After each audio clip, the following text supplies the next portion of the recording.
You're listening to Interactive Wrestling Radio, featuring the Interactive Interview, courtesy of WrestlingEpicenter.com.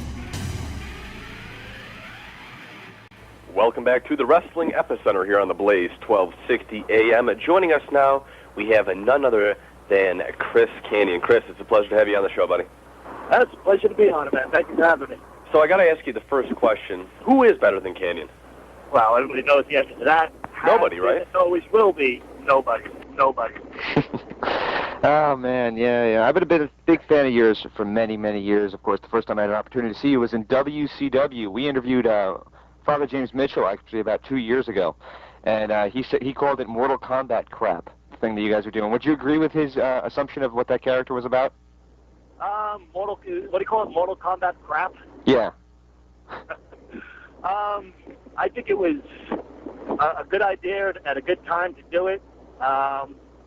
It just ended up being bad timing. It's just as we were about to get up and going and rolling with it is when the NWO hit. Yeah. I think if that didn't happen, I think the company would have put a little bit more attention on us. Kevin Sullivan might have focused on us a little bit more, and maybe more would have come of it. But I thought it was a good idea. Everybody worked hard at it. Putting a fresh guy into it, I don't think was the best idea. I like Ernest Miller, but if you're gonna create something that different and have that kind of build up towards it, I don't know if you want to put brand new guys in it. I think a Rob Van Dam might have been a better guy to have in there. Was there talk of bringing RVD in there? Yeah, we actually negotiated with him and he turned us down. Wow. He had done a little WCW before that. Yeah, I remember that. Yeah. And they called him Robbie V, and I think that's when Raven was in as Johnny Flamingo and stuff. Mm-hmm. And I think he was somewhat soured on what they did with him. I don't think he was that happy with the company, and it was hard to convince him to come in. One of my favorite gimmicks was when you did the whole under the mask thing, and of course you had the feud with Raven. How was Raven to work with? Oh, he was great. Me and him had, one thing about Raven, I mean, a lot of people have a lot of things to say about Raven. He does look out for younger guys. He tries to, I don't know if it's 100% him trying to help other guys, or he just thinks that, it's going to help his career. But, the whole flock idea, a lot of guys' names on the map, and guys that could have been even bigger, like Sick Boy could have been a lot bigger, I think, if done the right thing with him. But that got Kidman noticed first. Lodi. I mean, Raven, if it wasn't for Raven, those guys might not have had the career they had. So, Raven was fun, man. He has great ideas. He has a lot of ideas. He's pretty flexible when it comes to, if you want to change things and open to new ideas. Raven's I don't know if I'd go as far as saying a genius. I know he calls himself a genius, but he's a smart guy when it comes to the business. He's been doing it a long time, and he knows what it takes to get over, and, he's had a great run so far, and it was a pleasure to work with him, and I hope, someday in the future maybe I'll get to work with him again. Well, he's the current NWA champion, and for those who don't know, you said that you're on your way to the TNA champions right now, aren't you? Yeah, actually.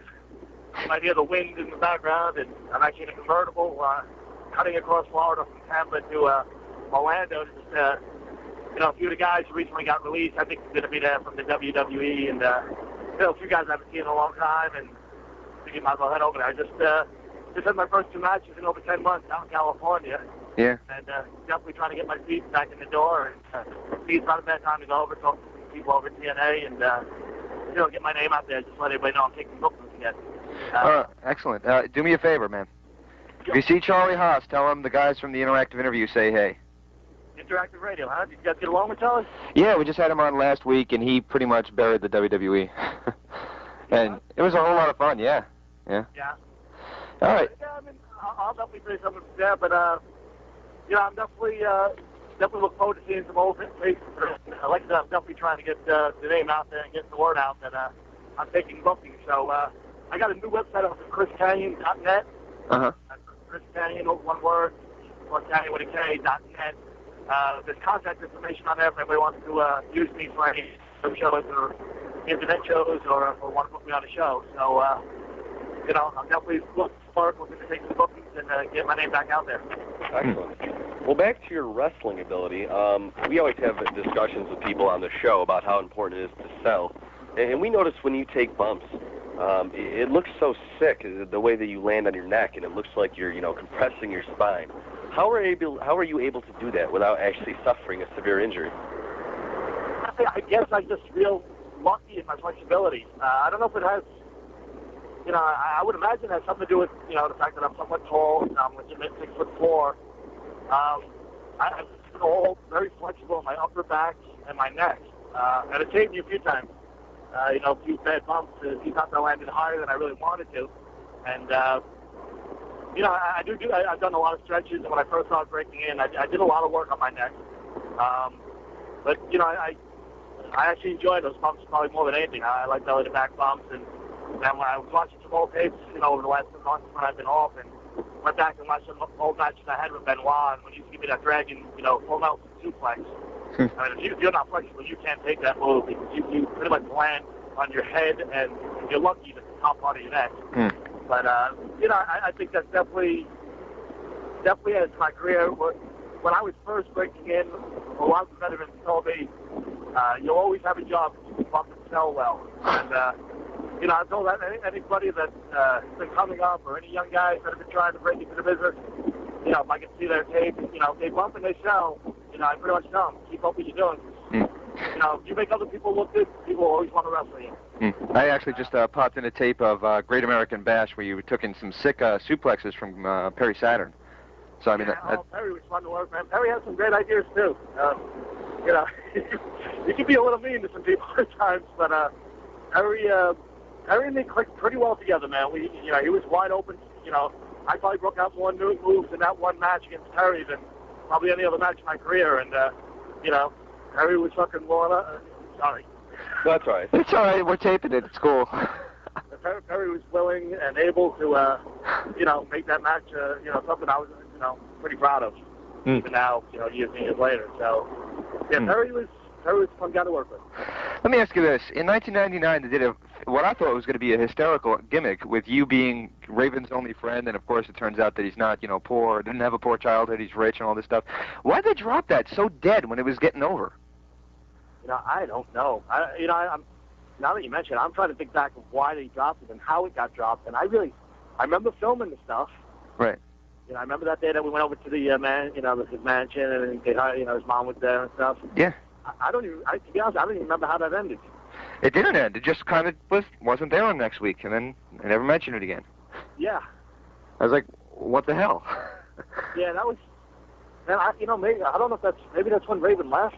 To be honest with you, I don't really remember how that ended. Yeah, we asked him about it. And he's like, they just didn't do anything with it. And he seemed annoyed. He started to get annoyed because I think we remembered it. That was all Raven, man. I remember showing up at the taping, at the mansion and at the mall. Mm-hmm. And, we did the thing where we went shopping, too. And the production girl that they had with us had no ideas at all. She didn't even know what we were filming. And it was all on Raven to come. To be honest with you, I didn't know what we were doing either. And I was just told to show up there. And it was all up to Raven to come up with stuff. So, I think it was Raven's baby. It was Raven's little storyline. And, a lot of times, and I think one of the problems in wrestling has been and will be for a while that it seems like they bring in writers. They bring in comedy writers and television show writers. And, just because somebody could write an episode of Friends, I mean, if you watch the show, you can write an episode. You know all the characters. I mean, that's easy. I think I could write an episode of Friends or Seinfeld or The Simpsons. I know the characters. It's right. To create characters, to create storylines. And, I think if you're going to use anyone, you should use the wrestlers. These wrestlers are, most of the guys, or a lot of the guys I've worked with, incredibly creative. They know how to tie in a comedy storyline with the wrestling. And if you have these Hollywood writers, you're going to get one end of it. You're just going to get either the comedy or the drama, but you're not going to know how to tie that into the athleticism and the sport. And, that was, I'm sure that would have gone well. I'm sure that would have been an angle of the storyline that paid off and had a beginning, a middle, and an end, but they just never let us get past the beginning. Well, I think you hit the nail on the head when you say that, you could write an episode of Friends because you know the characters. It seems like a lot of the writers that come into wrestling don't know the characters, and who else would know the characters better than the people playing the characters themselves? Exactly. And, you could start an episode of, like I've been a Seinfeld friend my whole life. If I start writing an episode, it's almost like a cliche, but you say it's going to write itself. It will, because like certain situations, you say, I know Kramer would have done this here. I know George would say this here. That's what they mean when something writes itself. Right. Writers, I mean, they don't know our characters. They don't know wrestling. They don't know the history of the business. They don't know what other wrestlers done in these same situations, 10, 15 years ago. And I think that if I had my own promotion, all out it would be, wrestlers hand in storyline ideas, character ideas, and have one or two wrestlers go through all the stuff, organize it, and that would be the show. To bring in these people that don't know wrestling, don't like wrestling, don't have a history within wrestling, I just don't understand it. I think it's crazy. I think it's suicide. Well, and as we mentioned before, we spoke with Charlie Haas, and that was one of his chief complaints, was that they have all these people in there writing for him, and he knows that they're not utilizing his talent the way it needs to be used. Everyone else is working with him knows that, but yet no one's doing anything about it. Well, it goes back to when I got fired, when I got a call from Johnny Ace. My first question, of course, was why. And he told me, well, the writers just can't come up with anything for you. And I said, well, then maybe you should be firing them and not me, because I'm doing my job. Bingo. I'm doing theirs. Yeah, Either that was a lame excuse, they didn't want to give me the real reason, or they're just avoiding the main problem. If the writers can't come up with the boys, I mean, the 13 or 12 previous years of my career before I got fired, it seemed like nobody really had a problem coming up with stuff for me, even on independence. Now, even this weekend, I worked a show in Chico, California, and this kid who runs the promotion, he's only 21 years old, and he knew how to use me. It worked perfectly. I mean, it gets frustrating. It gets real frustrating at times. But, like anybody else, the writers are going to have their favorite people, and, the guys they like are going to get pushed, and the guys that they don't like, they're going to not come up with stuff for. So, I'd probably say Big Charlie suffered the same as I did. Well, speaking about Hollywood and kind of production values and how things are written, you did a little work, obviously, on Ready to Rumble. What do you think about being out there in Hollywood and working on that film? It was a good opportunity. It was a good the timing wasn't the best. They had just put the tag belts on Page and Bigelow. I remember actually going to Eric Bischoff and telling him I'd rather not go out and do that now because things go so well in my career. He pretty much said I don't have a choice. So, no hard feelings towards Eric. Eric did so much for me, and he saw a lot more in me than probably anybody else in wrestling, with maybe the exception of DDP. I mean, he's the one he allowed me to hire 10 cruiserweights. I don't know if too many people know, but Eric had an interesting idea. He said Peter Angle from Saved by the Bell, the guy who created that and a bunch of other Saturday afternoon type shows. And Eric had an interesting idea of a 2-hour show on Saturday mornings, teenage type kids. But the first hour would be a Saved by the Bell type show with these young kids in high school getting into fights and arguing over girls and stuff. And then the second part of the show, the second hour, would actually be those kids wrestling in their little local independent promotion. But it would be actual wrestling matches then. So Bischoff came to me and said, here's $400,000 to go out and find 10 looking experienced cruiserweights. And that's pretty much how I got it, like Hurricane, Shannon Moore, Jamie Noble, Joey Matthews, Christian York, Jimmy Yang, actually offered AJ Styles, he actually turned me down.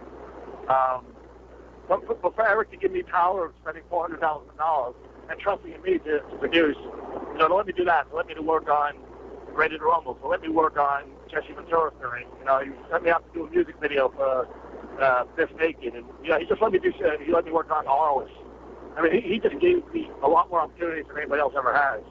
And to send me out to work on Ready to Rumble was just such a great experience.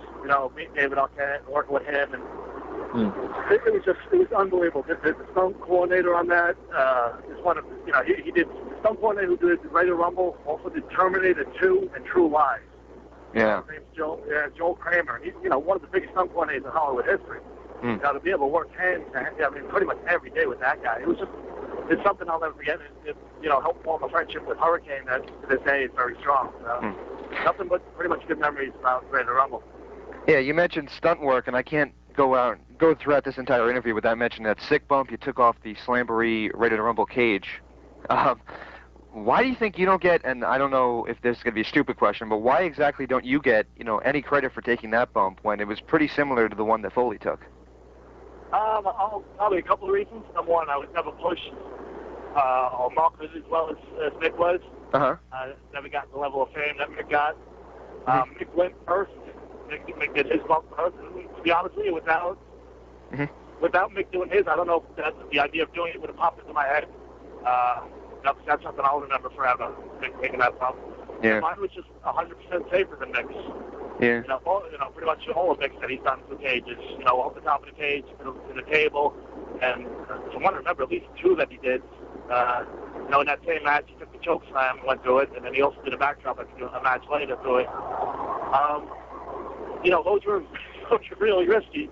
Mine was relatively safe and planned out. It still hurt. It didn't go exactly the way we had planned, but it was.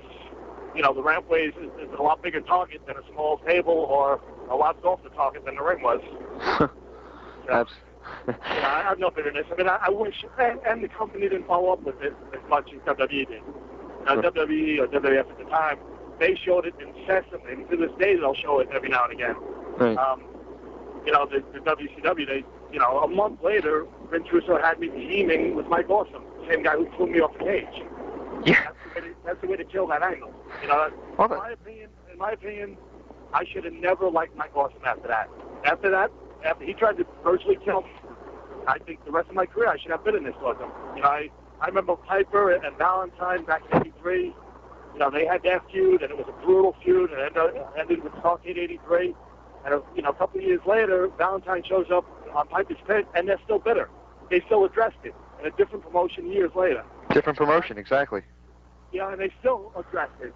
For me to want to team with the guy a month later, I mean, those are the type of booking ideas and writing ideas that I think make it hard for people to suspend their disbelief. I agree with that. I mean, I remember I watched Thunder in 1999, and Benoit took a dive off the top of the cage. And I thought to myself, wow, well, that's something they could put in a promo pack now. Never once was it showed again. The funny thing about that is somebody called me the other day, and, the WWE on live shows, they sometimes they, like when they did that Kid Rock song, and they made a big video about it. Yeah. They used to show that before every live event, at the TVs. Somebody called me the other day, they went to a live event, and they said they have a new commercial at the show before the live events for WWE 24/7. They said my cage bump is actually on that. And the cage bump is actually on that. Oh. The WWE's promoting that bump more than the WCW ever did. And in a time when you're not even working with the company. Yeah, I mean, it just shows you that, at times WWE is just, at times it's a more superior product than WCW was. I mean, there were times we beat them 80-something weeks in a row whenever we beat them. And at that time, WWE was struggling, and Eric had some great ideas, and even some of his not-so-great ideas somehow hit gold. And, we got real lucky, and Eric was motivated, and, we did some great stuff. But by and large, WWE is full of people who understand and love wrestling, and we had so many people on the production end in WCW that did not care.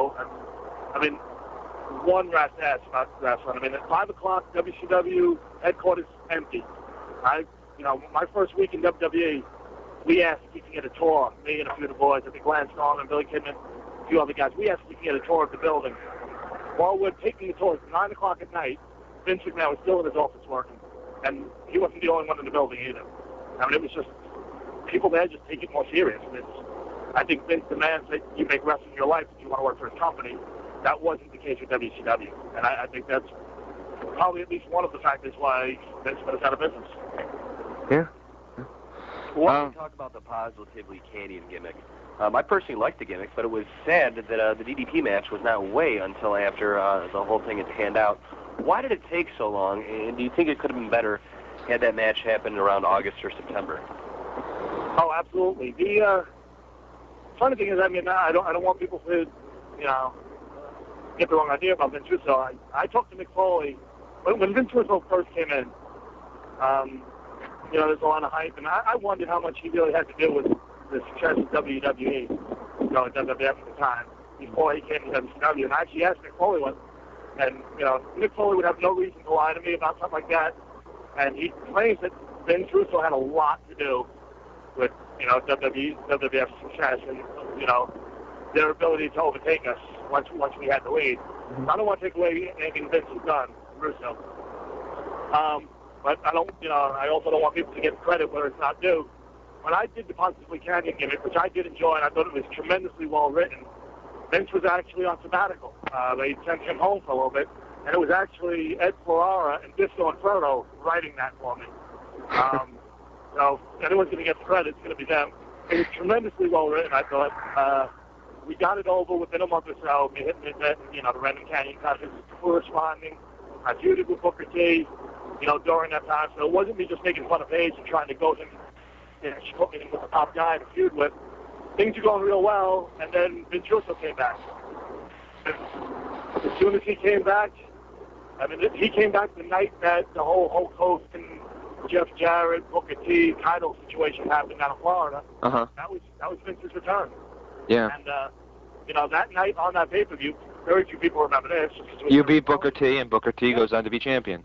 Yeah, I mean, literally a matter of hours later. Now, I'm not saying I was over enough at the time to have the next pay-per-view match against Booker, and they were already setting up for Booker towards Scott Steiner for the next pay-per-view. But I don't see, and Scott had heat with, you know, DDP at the time too. I don't see why I could have been Scott's little buddy that helped him harass Booker T.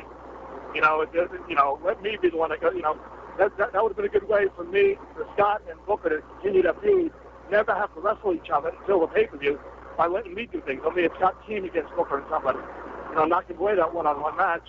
And I recommended it, but Vince Russo decided to put me in a feud with Buff Bagwell and include his mom and Mark Madden, and, you know, to go from beating Booker T the night he wins the world title to feuding with Buff Bagwell and his mom and having Mark Madden and me and Gene Oakland involved in matches. I think it just took something that we built up very well, and we worked very hard to build up, and it made it into a comedy spot. It made it into a joke, and pretty much, and then, you know, it got to the point because of personal feelings, Vince and DDP could not come to terms. Paige could not come back. You know, they would not work out a deal where they'd bring Paige back. There was a possibility that Paige would never come back. When I went to Vince Russo and said, Vince, if Paige isn't going to come back, if you don't have an immediate plan to bring DDP back, me doing the DDP gimmick is senseless. And then we're teasing the fans. Sooner or later, you know, every time we hit his music, people went nuts. And they wanted to see him finally get his hands on me. And, you know, I said, if we're not going to do it, then that's how you turn off fans. If you promise something and promise and never deliver, that's when fans stop watching. You know, and that's pretty much why the whole thing ended. Then when Paige finally did come back, you know, like, all right, let's build it back up. Vince's idea was, well, everyone expects you guys to do it, so let's team you. Like, there's a difference between expecting something and wanting it. They didn't expect us to do it. They wanted us to do it. Yeah. You know? And those are the type of booking ideas that I think if the boys had more say, things like that wouldn't have happened. I think that Possibly Kanyon thing would have taken off, and I think it would have been at least got me to the spot where, you know, I should be U.S. heavyweight champ or on that level. You know, top, you know, the boys like to use time like this, but, you know, maybe top of the mid-card or bottom of the top. Yeah. Somewhere in that level. And, you know, I felt like I was on the verge of it, you know, beating Booker T the night he went to world title. Right. And to move from that to feuding with Judy Bagwell is, to me, it would step down. But I mean, I'll never forget thinking, what the hell are they doing when they had a Judy Bagwell on a forklift match? Yeah. You know, we did everything, you know, and it's funny, you know, they throw these things at you and you try to argue. You know, it's a fine line there. Some guys get away with arguing. Some guys get away with refusing to do things, and some guys don't. Right. I was never the type that would, you know, I tried not to refuse too many things. I tried to refuse too many things, but, you know, sometimes you just have to. And, you know, sometimes it didn't work and sometimes it did. And I tried as hard as I could with that one, but, you know, I tried to make the best of what they gave me. Yeah. And, you know, again, nothing against Buff. The time was actually pretty over, and I think if it was me and him in a serious type feud, I think it could have worked. But once you throw in Judy Bagwell and Mark Madden and me and Gene, and again, nothing against those guys, but you put them in the ring, and it kind of takes away the seriousness of what we were trying to accomplish. Yeah, but it had to be slightly fun to diamond cut Judy Bagwell, right? Well, the worst part is we actually did it a couple of times, and they refused to air it on TV. Really? Yeah, we did one in the back, and they refused to air it. There was, you know, we had standards and practices at that time, and, you know... Buff actually told me he had sorry to get you off. Buff Bagwell actually told me that his mother was black and blue all over her legs from him. Yeah, she was back her legs pretty good. But I like Judy. She's actually a great person, and Buff was, he was pretty relatively easy to work, relatively easy to work with. My forte is, I like the bigger moves and I like the high spots. And, Buff did have the neck injury, and that was the only thing that, in my opinion, prevented us from having better matches.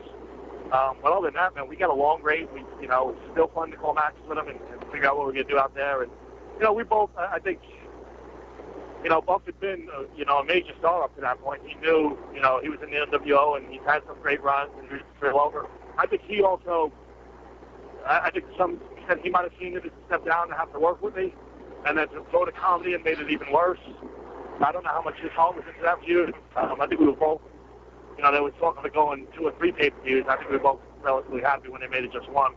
I think we were both afraid where they were going to go next with it, Yeah. So it was a good time, but the one thing I hate these people who sit there and write books about, the fall of WCW and how it happened and why it happened when, man, if you weren't there, if you weren't experiencing it, I just don't know if you have the insight to write a book like that. Standards and practices, in my opinion, was a major factor. They would limit so much what we could and couldn't do on TV. When once they were allowed in, man, and there was a standards and practices guy at every show watching everything we did who had no care about wrestling, didn't know it, didn't like it, and anytime he could say you can't do that, he would do it. And that really limited what we can do, and that's when Vince was pushing the envelope with EX, and, it's just hard to compete. To me, it was standards and practices hurt us. Just the executives at Turner, the lawyer they had in charge, and Siegel, and there was just so many people working against us from within the company. I think our own travel department was sabotaging our company. They would change my ticket. And people say, why? Our travel department was a separate entity within Time Warner than WCW. So if they would charge WCW extra money for flights, their profit margin would go up and ours would go down. So every time they changed one of my tickets, if I had an e-ticket, they wouldn't change it. They would just buy a brand new one, and that e-ticket would sit in the system. And then after 2 years it would expire. So they'd buy me 2 or 3 tickets per travel. And then, things like that. I'm sure our books look horrible because other parts of Time Warner were, doing shady stuff like that. And it was just, people that write books and they don't have stuff like that. If they weren't there, it's frustrating to read these things. Wow. Well, let me ask you this question then. There was talk on the internet at the time that you were going to be part of the Radicals that went and left WCW in late 1999. Is there any truth to this? The only reason I did not leave when the Radicals left was I wasn't at that pay-per-view. If I was home. If I was at that pay-per-view, I would have walked out with them. There was, I had my own feelers up in WWE, and once the Radicals did leave, I sent feelers up there, and, WWE definitely wanted me, and they made me, they couldn't make me a physical offer because, the contract having and stuff, but I was 99.9% sure that not only did I have a contract waiting for me, that it was going to be a significant increase in pay from what I was making in WCW, and I was making pretty good money. I pretty much let it be known that, we had a Nitro in Nassau Coliseum that Monday. Uh-huh. And I told, I let it be known that I'd pretty much get my release that Monday, and I'd be in Titan Towers that Tuesday, and I'd sign the deal if there was one waiting for me. And the only thing that stopped it was they wouldn't give me my release. So, yeah, it would have been about a month after the Radicals got there. Like if I was on the pay-per-view where Chris won the title from Sid, I probably would have jumped with them and probably, hopefully would have been part of that group. His infinite wisdom wouldn't let me go. The funny thing is when I asked him, when I told him, Bill, I want my release, he, I can't confirm it, said, but you walked away from me. I said, I'll get right back to you. He walked over to someone, and I'm 95% sure he asked the person that he was told who I was. No kidding. Yeah. Finally he came back to me, and, we went to an office. He asked me why, and I said, sinking ship. I don't want to be on it. Like he got, that's the same weekend that Hulk Hogan, went online and said that Billy Kidney couldn't draw in a flea market. You got one of our top guys like that talking about Billy Kidney. That's not the way a team should be working. We're sabotaging each other. And I told Bill Bush, and I was mad at that point. Once he said no, I was pretty mad. I have to imagine you would be. So I would call him Billy. I was saying, Billy, let me tell you something, pal. I'm like, WWE's preempted tonight because of the dog show. I said, I guarantee you, mark my words, the dogs are going to beat us. And sure enough, the dogs drew a better record that night. I mean, it was a sinking ship, and everybody was trying to get off. And that show absolutely was dreadful. That it was a Valentine's Day show, as a matter of fact. Yep. And that show just sucked. I mean, they had such a great opportunity there, and they just let it pass them by. In a great market. I think they had me work, I believe, Dustin Rhodes. Mm-hmm. I just wanted out. So I just told Dustin, just beat the crap out of me, get yourself over. I don't really care. It was it's real frustrating to have somebody like Bill Bush, and I don't know the guy personally, but he just did things like he rode in coach with us, which some would say, yeah, he's showing that he's a team player. I just saw him as a mark, as a moron. I think you need to be somewhat intimidated and afraid of your boss. I'm not going to go to Vince McMahon and scream at him. He's an intimidating guy. He's the boss. He's the man. Eric Bischoff did not try to make friends in that company. Eric Bischoff, when he said something, you believed it because he was Bischoff, and people were afraid of him. Bill Bush, nobody, I would never call, Eric by his first name or Vince by his first name in a situation like that. I wouldn't call him Vinny or, Little Eric or whatever. But Billy had no power. It showed. I mean, when you're on a sinking ship, you need a captain that's strong and firm, and that's the last thing we had. Yeah. Well, one of the last gimmicks you had in WCW was a creepy gimmick, and you were coming up from the bottom of the stage and everything. Was that going to continue had Bischoff actually purchased the company? I mean, would we have seen that advance? I mean, like I said, Eric doesn't have that many friends in the business. Eric's not one to try to make friends in the business. Eric's a businessman, and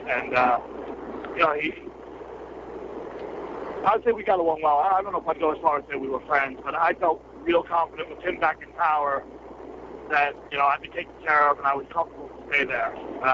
The only reason I even wanted to get out of there was I could tell they were no longer behind Eric 100%, and I just felt his job was uncertain, Eric's job was uncertain, so was mine, and, I was like, at that point, I felt like I had a better place for New York. Bill Bush, I wasn't there for a lot of that, but, I heard stories that in meetings he would say, if anybody wants their release, just come and ask for it, I'll give it to you. And then I go and ask for it and I don't get it. It was, and I understand why. I think once the Radicals left, if they had two more guys leave, I think and they would have done something good with me and whoever else will. I think the floodgates would have opened. I think everybody would have been asking for their release, and then it would have been hard for Bill Bush to say no. And he'd say, well, you let the Radicals go, you let Kanyon go, you let Kidman or Cohen never go. Why wouldn't you let me go? And then it might have been lawsuits and stuff like that. So I understand why he said no, but doesn't mean I'm not going to be mad at it, Absolutely. Regardless if WCW was the greatest place in the world to work or the worst place in the world to work, you got to admit, though, that having someplace else to work was definitely a better time for the business. It just seems like no matter what the boys are doing or where they're at in their career, they always think the grass is greener on the other side. I mean, we're all, a lot of WCW guys back then were miserable. I'm sure a lot of WWE guys back then were miserable. But I hear the morale up in New York being great right now, and I heard the TNA guys complain, and it's like it seems like the boys have never been happy. It's funny, right before I got fired, a lot of them sitting around saying, "Remember the good old days of WCW?" And I said, "Wait a second, we were all miserable. We were all trying to jump up, I'm like, maybe now we look back and realize that it was a lot better back then, but that's so greener on the other side. Like reality situation, like the guys like to bitch and moan, the guys like to complain, and I think no matter how good it gets, they're always going to find something to bitch and moan about. And I think that's with me coming back now. With that realization, and I think the last 2 years, last 3 years, I've matured a lot and understand the business a little bit more, and understand what I want out of the business and where my role is, and I'm looking forward to getting back there and try to have some more fun with it this time. Well, let me ask you this question. When you were actually released from the WWE, do you feel that the injury that you obtained slightly beforehand was really one of the deciding factors? Because it seems like when you're ready to come back and you'd come back for a few times, and then it was over. Do you think that kind of was a major deal? And how severe was that injury really? Because we obviously heard reports, that it was extremely serious. But, I'd like to hear from your perspective as to how serious it really was, obviously, being the person it was happening to. Well, if you really look back, to be honest with you, I had a great run when I first got to WWE, and, I was having the time of my life. I mean, I loved doing Positive Kanyon, but the company was still somewhat in shambles at that time. I liked working a lot with Ed Ferrara and Disco, and, but just the uncertainty, when Russo came back, things changed. When Russo wasn't there, things changed. When Eric got in control, things changed. You didn't have that stern force of Vince McMahon overseeing everything and knowing things wouldn't drastically change overnight. WCW, literally, obviously, on my way to the airport to go to Panama City, I still didn't know that the company was going out of business. At that point, I still believed that Eric Bischoff and Fusion Media was going to get control of the company. And by the time I went to Panama City, I knew that this was an important company. So things were changing a lot in WCW. WWE, you always have Vince McMahon. You kind of know where you stand. It wasn't so much interest. I don't think if you really look back at the tapes and figure out, when I started winning and when I was losing. The first few months were great. They put the U.S. belt on me. They put the WWE tag belt on me. I was on almost every show, wrestling on almost every show. They would utilize me great, and I was happy. I dropped the strap to Jerry, the U.S. belt. I lost tag belts in August at SummerSlam to Kane and Undertaker. And then on September 10th, actually the day before 9/11, I lost the U.S. belt to Jerry. And pretty much that was the beginning of the end. Once I didn't have that belt, I was pretty much relegated to lower positions on the card, and then slowly wasn't even on Raw or Smackdown. And then before you knew it, I was doing dark matches, and it was actually a dark match against Randy Orton where it lost to me.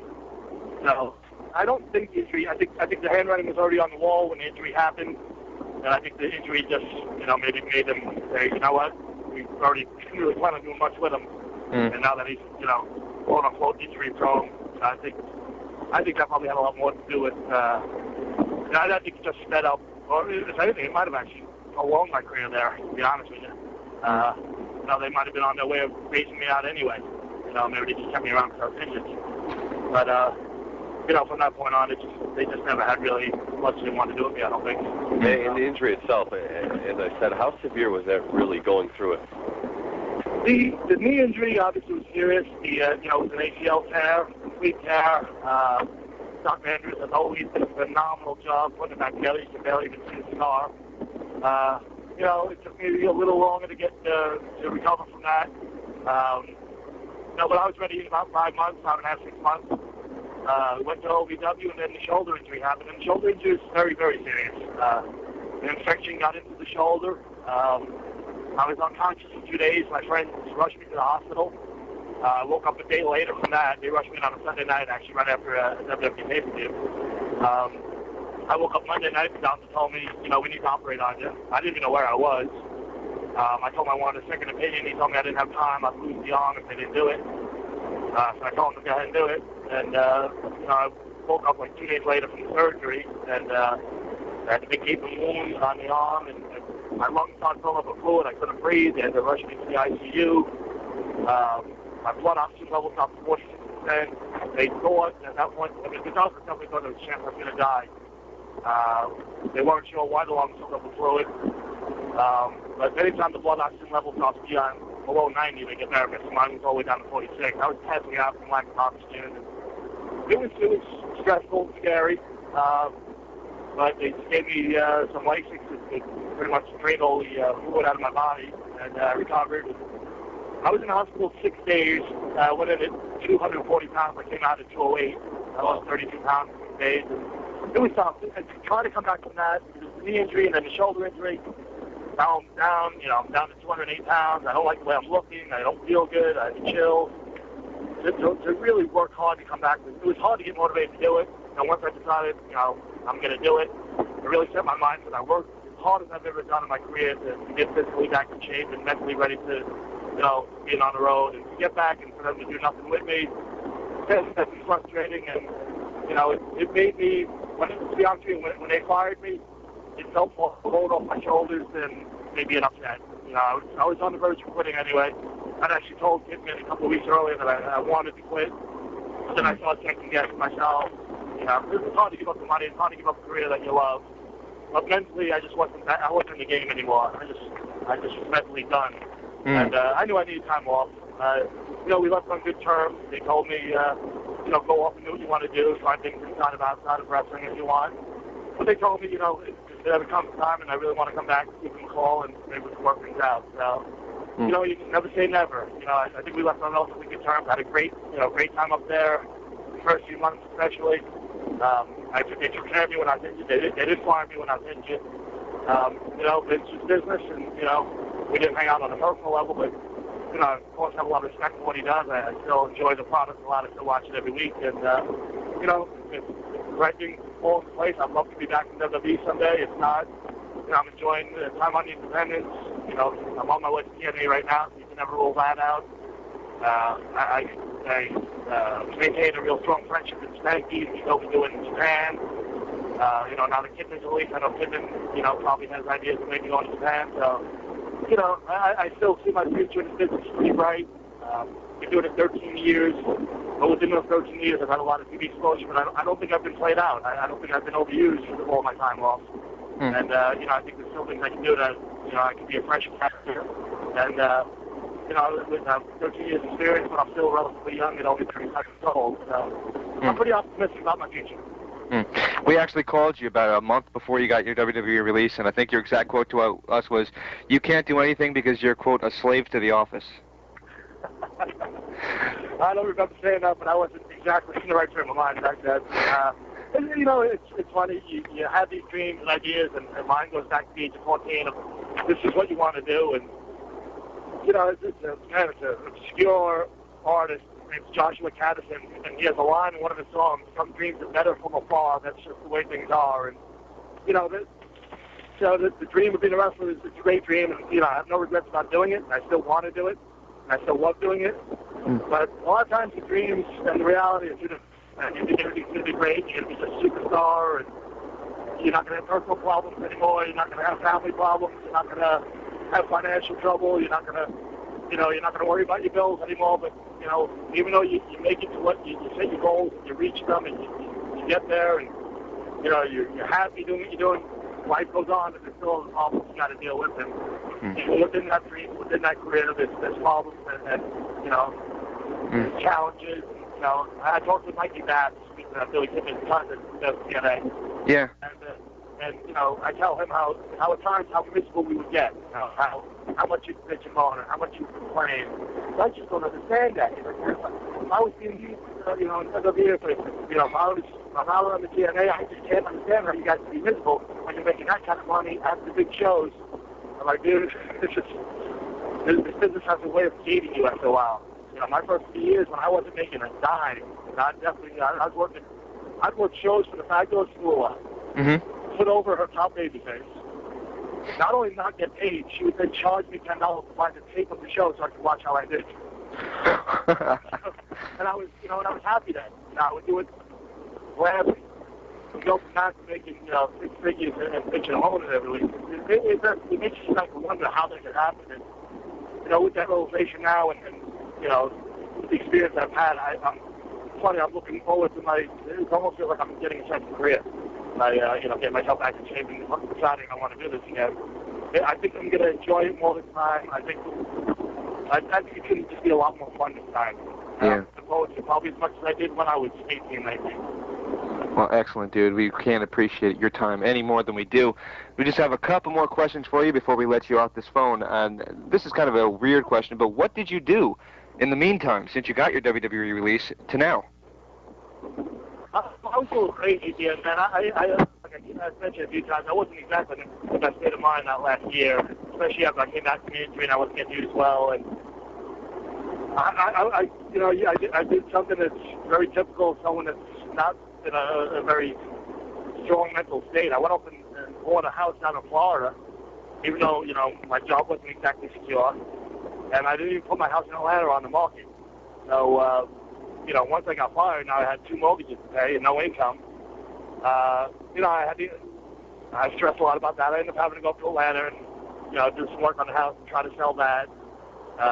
Took care of some personal and family problems up in New York, spent some time up there with my family. And, just trying to get my head back on straight and trying to get my life back in order. And, once I kind of tried to decide what I wanted to do. I mean, a lot of ideas popped into my head. I had an opportunity to open a homeless shelter up in New York, and I looked into that, and, it's definitely something I was interested in doing and working with, with a family member on my sister-in-law's side, and we were going to work together on it, and it just kind of fell through.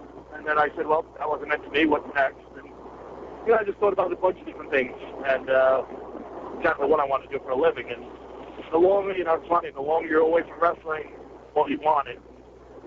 Further I got from that date I got fired, I itched. I hungered to come back. And, now that I think I got my head back on straight exactly the way I wanted and got my life pretty much in the order I wanted, I definitely know for a fact that wrestling's my future.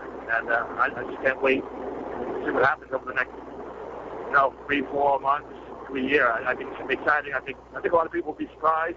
I think I'm real excited. I think, me and you talk 6 months from now, we'll be able to look back at today and say, wow, a lot has happened in the last 6 months. Yeah. Yeah, it's gonna be a fun ride. Excellent. We sat down with... We'll do a quick few word associations, if you don't mind, before we let you off the phone. We're just going to give you a name. If you have a story to share, that'd be excellent. Okay. First name that we're going to have on the list is Diamond Dallas Page. Wow. A lot of people say I'm a Page dude, I'm a Page kiss ass. Page took a liking in me when I was in the power plant before I even got on TV. I don't know what he saw in me, or why he liked me, or why he thought I had potential or a future.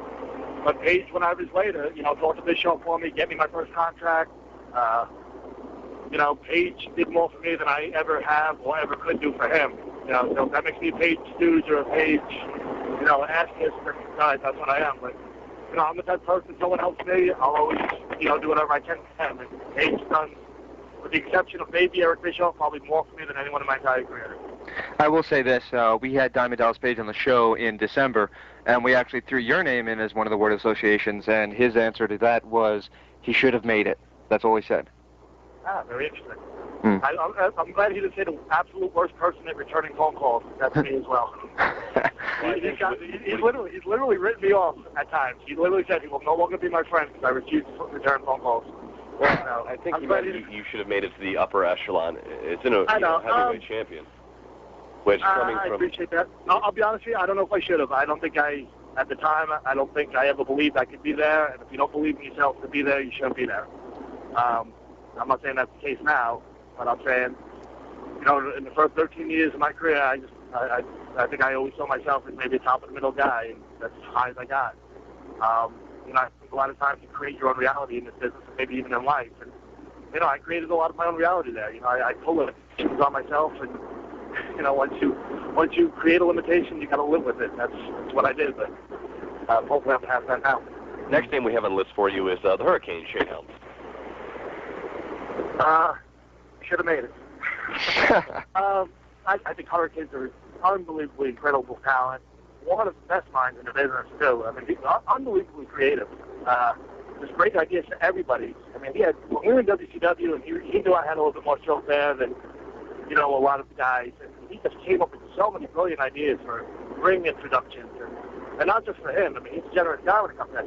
He had great ideas for Scott Steiner and music for guys. Pretty much every level of the business, he has ideas. He's a real smart kid. He's some people say anybody could get over with that gimmick. I don't think anyone could. I don't think anyone would get over with the Goldberg push. Goldberg had a certain intensity that, without that intensity, I don't think a Goldberg push would work. Right. So I don't think everybody would dive into the character of the Hurricane as much as, Shane Helms has. And, I think he's just an incredible talent. And, I think his best days are ahead of him. I think people are very arrogant when they say that somebody would get over no matter what they did with certain character. Like, everybody always says that about Hogan. Anybody could have made it if they had Hogan's push. Well, no, you had to make the best of your push. Yeah, not everyone's going to get a Hogan push. Hogan got a Hogan push because Hogan knew he deserved that push. Yeah. Hogan believed in himself before he believed in wrestling or anything else, and that's why he's at where he's at. How about we got 4 names left for you, and then we'll let you go. How about Jeremy Borash? But, you know, Bush has always been a good friend of mine. We've had some fun together. We went to Germany together, do some ridiculous game show. I'll tell you what about Jeremy Borash, man. When WCW went out of business, Jeremy was scared. All of a sudden, he didn't have a job. He didn't know what to do. He wasn't certain that WWE would be interested in, you know, what he could bring to the table.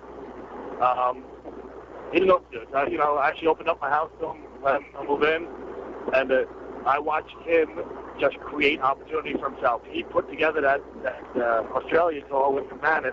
Yeah, WWE. He replaced the American liaison on him, and he was on that phone from like 7 a.m. to 11 p.m. every day, talking to the boys, negotiating contracts, and he created himself a great career. You know, and he's one of the hardest working guys in the business that I've been around. Father James Mitchell. Oh boy, that is one strange character. Oh yes, he is. There's a lot, you know. I always feel in wrestling that you'll get over the most when you're most like your real self. And if you've ever seen Stone Cold Steve Austin get punked on MTV in that punk show, and Steve Austin is Steve Austin. He's a tough redneck who'll tell you like it is right in your face. And when they let him be that character, that's when he got over. I think if you let Jim Mitchell be Jim Mitchell, I think people would be making movies about him. I'm not kidding. That guy is just an interesting character from start to finish. And in my opinion, if he was around 20 years ago, everybody would know his name because, you know, when in an era when managers were heavily utilized right, he would have been the top guy. Oh, the guy there's second to none in terms of talking. He's, in my opinion, if at times the best talker in the business, if he was given the right material in the right situation, I think he would be known by many, not just his friends, you know, Chris Kanyon. I think most people would always listen as one of the top talkers in the business if he was ever used to his full potential in the right situation. And I guess there's only one name left on the list, and I know that what people are going to say, so go ahead and say genius. How about Vince McMahon? Well, I am trying to get work back up there. Good point. But I think the genius of Vince McMahon is different than probably most people would see it. I think Vince, obviously a very smart guy, but more than his genius. I mean, I think he's probably pushed some guys he shouldn't have pushed. I think he's definitely let go of some people he shouldn't have let go of. I don't know how much, you know, to be honest with you, I don't know how much he has say over that. You know, I don't know if he just, you know, someone on my level, I don't know if they can release me without him saying okay or no. You know, I think maybe there is a line there. I mean, they don't bother him with that. He's hiring and firing. But one thing I'll say about this man, he has balls. Try XSL, to try WBS. To turn, you know, I was talking to my friend today, to turn Sergeant Slaughter into a Iraqi sympathizer right during the Gulf War, and then put the strap on him to try to build WrestleMania 7. And maybe it wasn't a great idea, but it was a ballsy idea. Vince has balls, and you know, again, he's dedicated and loves his business. You know, like I said, get a tour with Titans hours at 9 o'clock at night, him still be there working his ass off. You know, Vince McMahon, you know, if anything else, he's got balls, he loves the business. The only thing I would question is, I mean, I know I love this business. I know the people, you know, like Bill Kidman, Hurricane, Matt Hardy, who love it. That's why we're in it.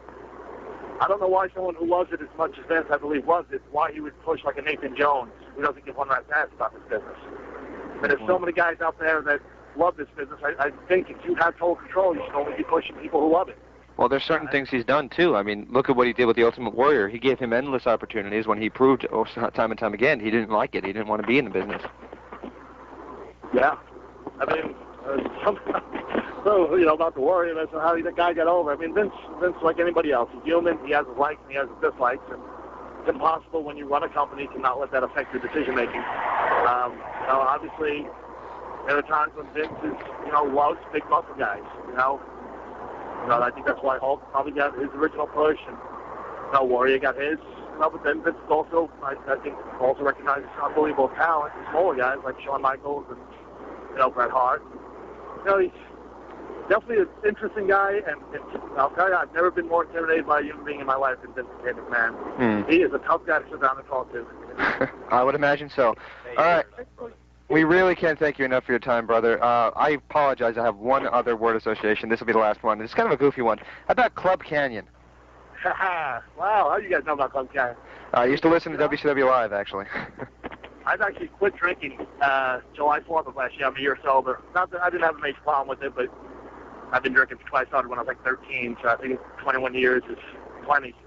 So I decided to quit drinking, but the only beer I've had in the past year was the last night at Club Canyon when I actually finally did sell the Atlanta house. And, you know, it was a sad time, and I had some great parties there. And we put up a Canyotron once that was 20 foot by 40 foot and showed a pay-per-view on it. And had a lot of people in and out of that house. Eric Bischoff was in there, and Bill Behrens, and you name it, Matt Hardy was there, and a lot of people came to Club Canyon parties. Definitely miss Club Canyon. Excellent, brother. Well, we appreciate your time once again to all our fans listening. Please check out chriskanyon.net, and anyone interested in booking Kanyon can also find out booking contact information through chriskanyon.net. Chris, it's an excellent pleasure to have you on the show, man. We wish you nothing but the best. Thank you, guys. You're listening to Interactive Wrestling Radio, featuring the interactive interview, courtesy of WrestlingEpicenter.com. Epicenter. It's your boy Chuck D. Alongside me, as always, is none other than James Walsh. Indeed. And actually, on the phone right now, we have none other than Francine. Francine, are you with us? Yes, hello, how are you? Good, excellent to have you on the show. We definitely appreciate you calling in. We're ecstatic to have you here. This is actually the first time anyone that is a fan of the show or goes to our website now realizes who is the mystery person that's joined us, and it's none other than Francine, as we said on the intro. Oh, was I the mystery this week? You were the mystery this week. We, promoted it as best we could to get you all hyped up for your big debut, and so here it is. Ooh. So, Hope I didn't disappoint anybody there. Oh, no one's going to be disappointed. Everyone's going to be thrilled. Trust us. So, we know that you did a little wrestling this past weekend down in Florida. Why don't you tell us a little bit about that and how that experience went for you down there? Sure. I worked for a company called SCW, which was Southern Championship Wrestling out of Altamont Springs. I guess that's the Orlando area. And it went wonderful. I worked with Larry Zbyszko. It was my first time actually meeting him and working with him, and it was an honor, to be in the ring with him and work with him. And he's a really, really nice guy. Larry is a wonderful guy. He yeah. was my second interview, and actually about a year after I interviewed him, my phone rings one day, and he decides that he wants to sit down and talk to me for about an hour about absolutely nothing. He's great. He's a nice guy. He was a lot of fun to work with, really easygoing. He had his son with him, his son Bob, and he was adorable. And, it was, like I said earlier, it was just an honor to work with, a legend like himself. And I got to cut a promo, do a little talking. We were heels. And then I got to run in on a match. It was pretty funny because the girl I was working with, her name is Seven. You might have known her as Fluffed Up when TNA first started. Mm-hmm. But we included the ref in a spot, and we had him roll with us, the three-way kind of roll thing where the ref gets kind of in between the girls. Well, he wasn't in between us. He was on top of us, and he outweighed us by quite a few pounds, and her and I actually got squashed, and all we did was laugh. It was pretty funny, but I had a great experience with all those people. It was a great locker room, and I just, hopefully I get to go down there again and work with them because it was a lot of fun. Well, since we have you on the phone right now and we're, shooting the proverbial crap, why don't you tell us a little bit about what it was like to be at the WWE put on ECW pay-per-view? Because no one expected to see you there, and I know we were shocked. I don't know if you heard the intro to the show, but no. James actually went on a little rant about himself saying how it was so unfair that you were not used on the rise and fall of ECW. Because, you'd been with the company for how many years? 8 years? Yeah, well, a little over 7 years, yeah. And it just didn't seem right. They left out a lot of key players. And so for, all the wrestling fans, especially ECW fans, to see you run out, do the catfight spot, I think was great. Did you enjoy doing that?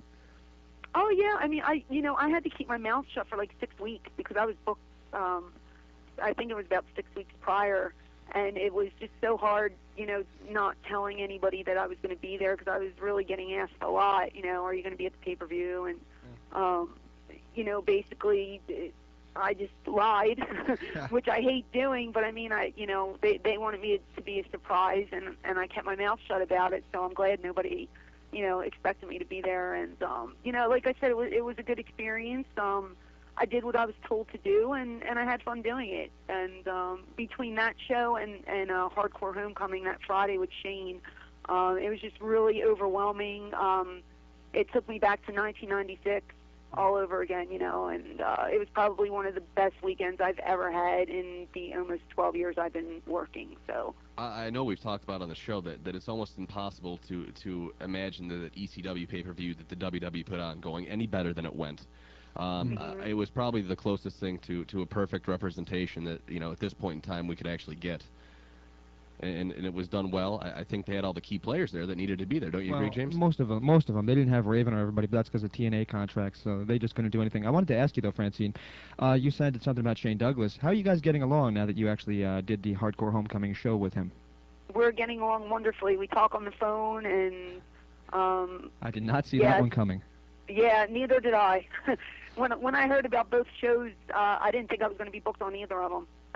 And I ended up getting booked on both of them. So, I've said this a million times. It's about making money and about doing business. And, like when I sat with Shane, I said, hey, let's just bridge under the water. Let's just go or water under the bridge, rather. Got that backwards. However the hell it goes, yeah. Water under the bridge, yeah. And, basically we just sat down, and there's some things that him and I still don't agree on, but there's no point of arguing, I would rather just squash it and move ahead than argue over stuff that we're probably not going to agree on.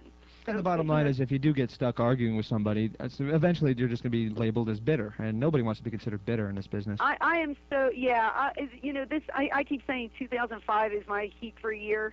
I just want to mend past bad experiences and just move on and, do as much as I can because, I don't see myself doing wrestling for the next 10 years. So, within the next couple of years, I just want to make the most of it and have fun while I'm doing it. And it was like a weight off my shoulders sitting with Shane and just working with him again was a thrill because, in my opinion, he was probably the best partner I ever had in terms of just, clicking and getting heat. And it took me back, standing with him in the ring was just like we never left.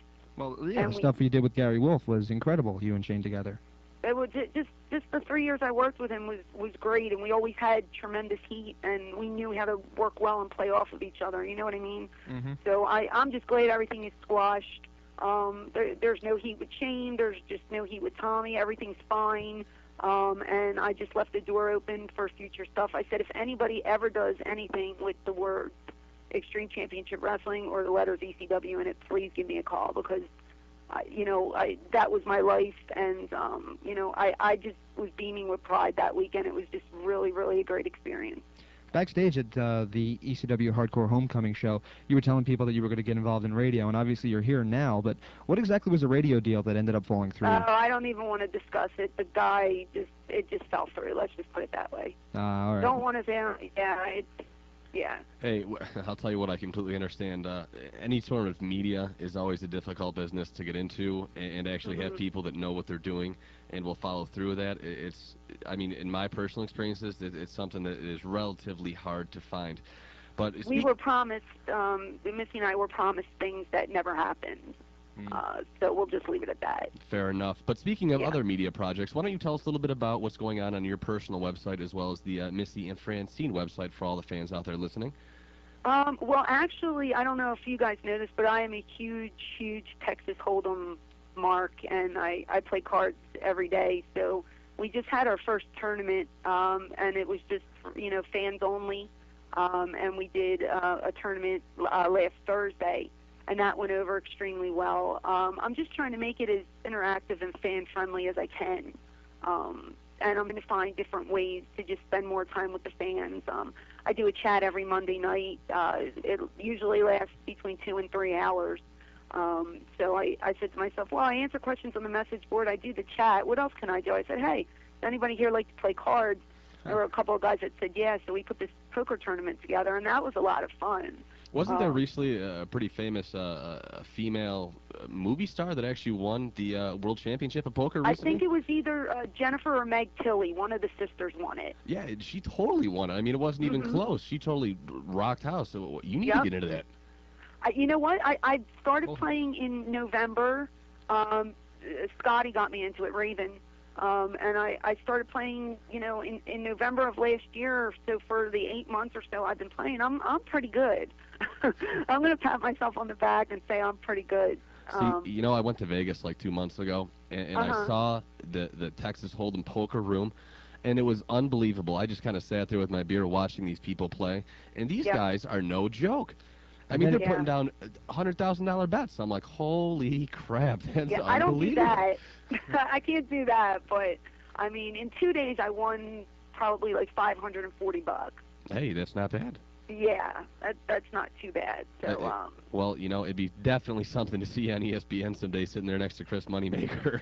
I would love it. I mean, I don't think I would end up at the final table, but just to play with those guys because I watch them all the time. Well, that is right now that is right now one of the biggest fads going around is celebrity poker that I always see on television on different channels. I don't even know. I just turn it on all the time, and it's Jason Alexander or somebody sitting there. Yeah. Yeah, it's just a lot of fun, and I figured, I'll ask the fans if they like it, and, a lot of them do. So we had our first tournament, and, like I said, I'm just trying to find ways to connect with people and make the site more fun and worth joining. So, well, the fact that you do the interactive chat has to go a long way, because there's not many people out there that in the wrestling business that make themselves, readily available. And that's definitely something that you in particular definitely have going for you, and definitely works to his benefit. Yeah, it's a lot of fun. I mean, we just it's like I said, it's usually between 2 and 3 hours, and we all just sit there and hang out and just talk about everything under the sun. And that's on the Forever Francine site, correct? No, that's on Missy Hyatt and Francine TV. You gotta pay for that, buddy. You gotta pay for that. Yeah, that's the pay site. Okay. You got a new design over at Forever Francine, though. Is that correct? Oh yeah, yeah. You like that one? I do like it. It's a good design. I don't. Really? I like the I don't like the pictures, but everybody else seemed to, so we used them. I mean, I like the color scheme. I like the way it's set up. Do you mean the pictures on the front page? Yeah. I thought those were actually pretty good myself. Yeah, a lot of the guys do. I don't particularly like them, but but DJ she's the webmaster for both, but she does a wonderful job, and like I said, I love the layout. I just I don't know, I'm not a big fan of the shots, but well, websites like ours are always work in progress.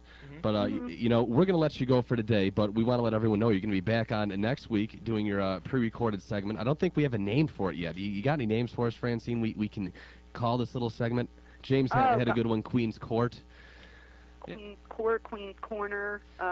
I don't know. I don't mean to put you on the spot. Yeah, you are, man. I don't know. My apologies. I have a tendency to do that from time to time. Can I think of something and get back to you? You think of it. You get back to us. We'll produce it, and I'm sure everyone's going to be super excited to hear. And I want to let everyone know, as you and I discussed, it's not going to be so much a wrestling-oriented thing. It's just in, what you find personally interesting, like the poker chat, or, what movies you saw that were good. And I think it's going to show a whole other side of Francine that people are going to totally be into. Good. Well, I'm glad. I'm looking forward to it, and I thank you guys for the opportunity. Hey, we thank you for joining us. Look forward to working with y'all. Excellent, Francine. Thank you for calling in. We'll talk to you next week. Okay, guys. Thank you. Thank you. Thank you. Bye-bye. And that was the Queen of Extreme, Francine, right here on the Wrestling Epicenter, featuring the interactive interview. Next week, we're going to open a new option for you that we didn't get a chance to mention this week. You can go to www.wrestlingepicenter.com, join our chat room live in progress, and even maybe pose a question for Francine, and we'll pose it to her next week. And, of course, you always want to check out www.MissyHyattandFrancineTV.com. What a great website, great pictures, great videos, and an opportunity to chat with the one and only Queen of Extreme, Francine. We're not the only lucky ones, man. I'll tell you what, actually speaking to Francine, I think it shows through the conversation we just had. She's a really down-to-earth person, and she seems to be a genuinely nice person, and we really couldn't be happier to have her on the show. And I know I speak for James when I say it's definitely going to add a little something that, a lot of the other wrestling shows out there can't offer. A weekly segment where you actually get to know the person. Here's an idea. We're not going to put them on the forums for a week and then take them off. And we're not going to get some old washed-up has-been that nobody gives a flying fig about. Indeed, we're not. We get the quality talent. And you notice another thing about our interviews that's a little different than everybody else? We actually let the guest talk, It's a funny little idea we have when it concerns an interview. Speaking of interviews, this is such a huge show, ladies and gentlemen. We still have Chris Kanyon, his first interview since returning to the ring, and we're going to play that a little bit later on for you. The We one still and got a only. Raw recap. I mean, we are doing big things, and I'll tell you what.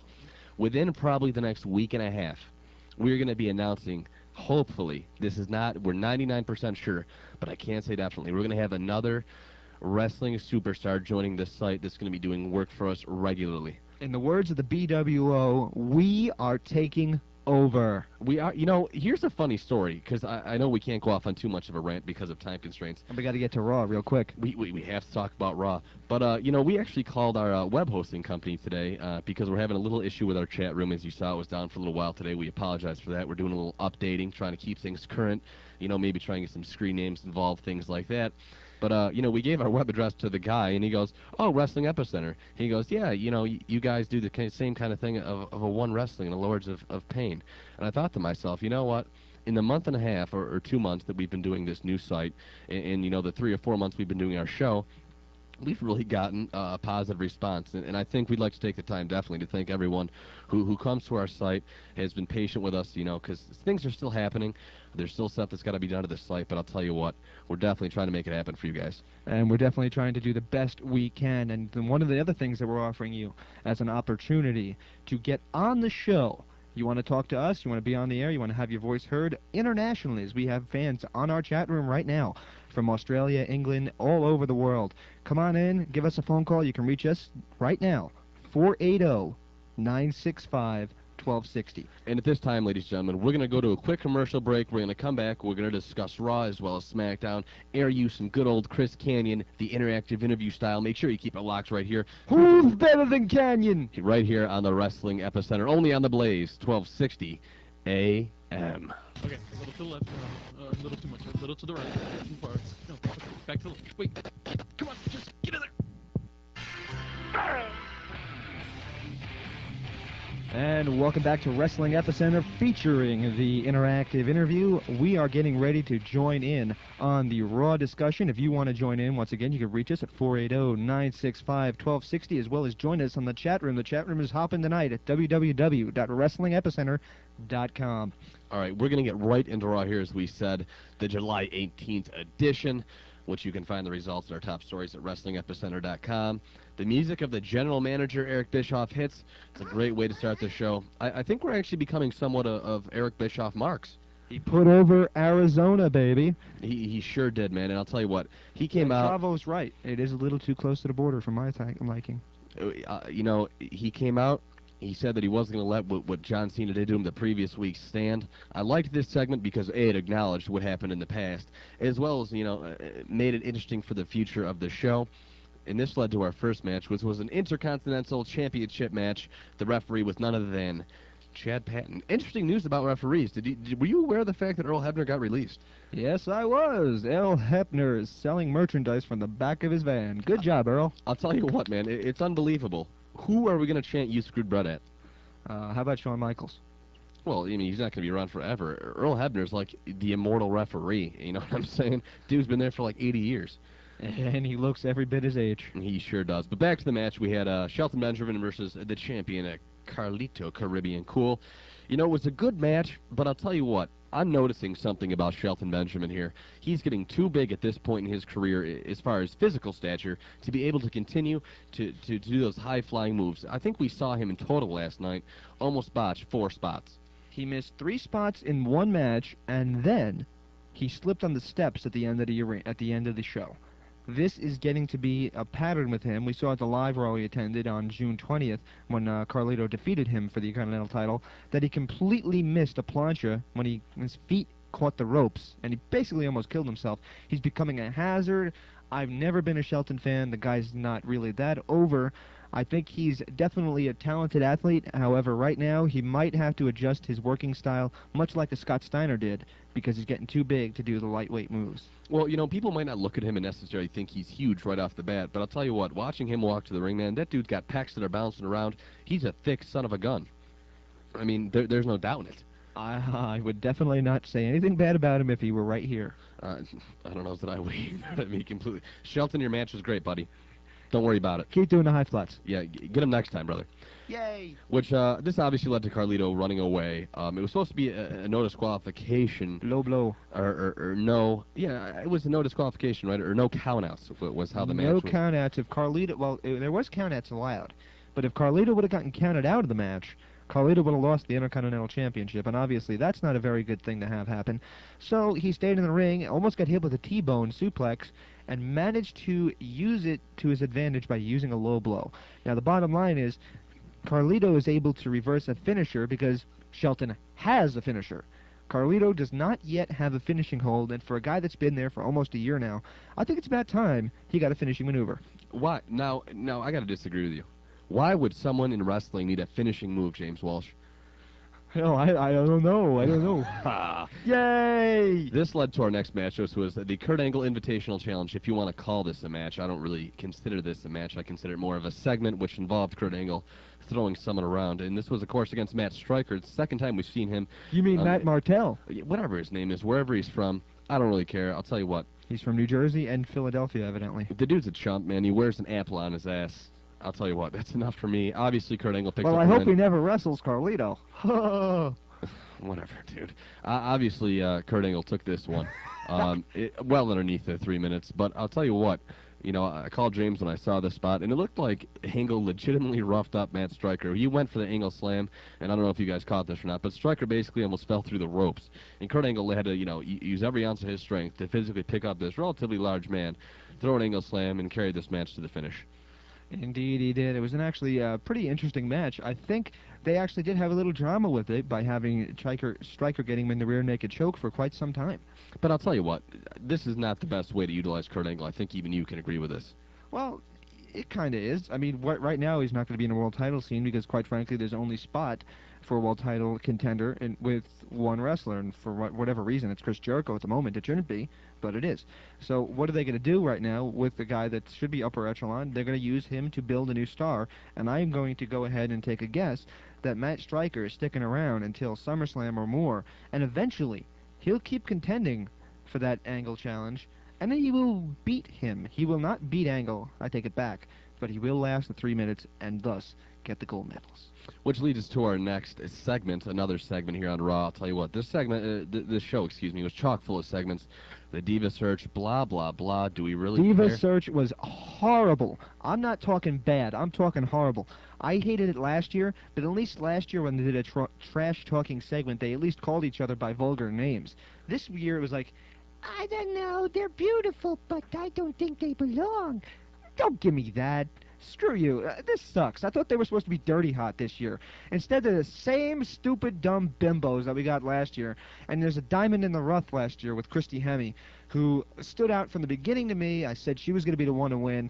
They were obviously grooming Carmella to win it, and thank God the fans rebelled.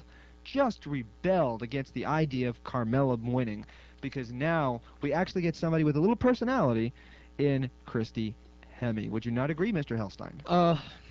You know what, dude? I'm not even going to waste my breath on this. I'm going to go ahead and talk about something a little different. We saw another Boogeyman promo last night, and I'll tell you what. This has been very oddly done. I know we talked about a week or 2 weeks ago that we actually believed this was a movie coming out, Kane's movie. It turns out to be these are some backstage vignettes, if you will.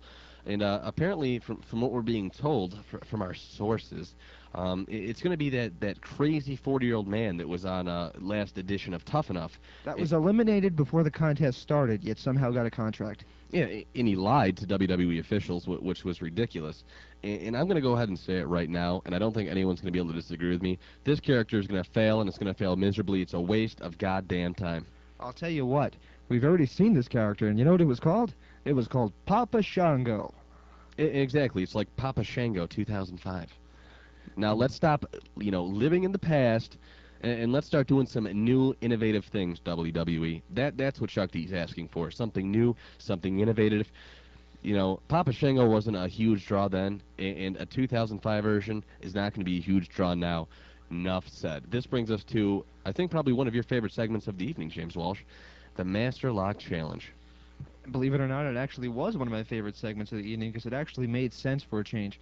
Instead of them just doing something really stupid and having him wrestle matches against all top stars, what they're doing is they're setting him apart from everybody else by having him have what I call squash matches.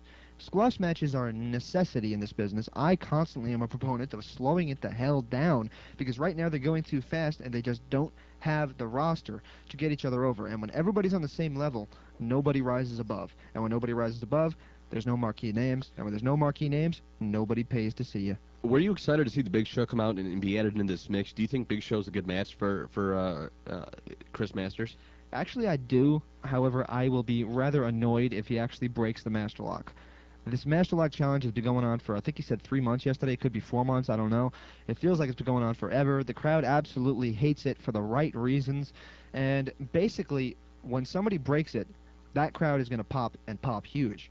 I think they should use it to build up a brand new superstar as opposed to giving an older superstar that pretty much is done in terms of what they will accomplish in their careers another chance. I think it's time that they brought somebody up from OVW. They just released a whole bunch of talent. That tells me they're ready to bring some new guys up. Well, let's see them and let them be the one to break the hold. You know, I'd have to tend to agree with that. I'm still not high on Chris Masters. I think he's a cheap ripoff of my boy Scott Steiner, and I'm not really a fan of it at this point, and it's not hating it for all the right reasons. Would you like it if he said, give me an effing mic? No, I just think this whole thing is boring. It doesn't really interject any energy into the show, in my opinion. And I'd like to take this quick time to people on the chat room. As I said, we're trying to update the chat room because there's jackasses like the dude currently on the chat room who's just posting just asinine things, and that's something we're going to have worked out. We apologize to you guys out there, but stick with it. It's a new site. It'll get there, which leads us to our another segment here on Raw. This was obviously, I'm going to even let you have this one, James Walsh. You speak on it. It was Hulk Hogan. Hulk Hogan came to the ring to a lukewarm reaction. I'd say it was a positive reaction. It was a good pop. However, it is Philadelphia. People seem to forget that Philadelphia is really a strange crowd. They don't really react well to baby faces and heels. They kind of like who they like, and that's it. And, they like Hogan, but for whatever reason, they didn't even seem, as I said in our article at www.wrestlingepicenter.com, check the editorial section, they didn't even seem to really know what the hell was going on between Michaels and Hogan. They didn't know that Michaels is a heel. They didn't know that, they're going to have a match. They didn't really seem to know the whole story. And the bottom line is, if an entire arena full of people doesn't know what's going on in your shows, that's not good. And I really think the Philadelphia crowd dropped the ball big time with this segment.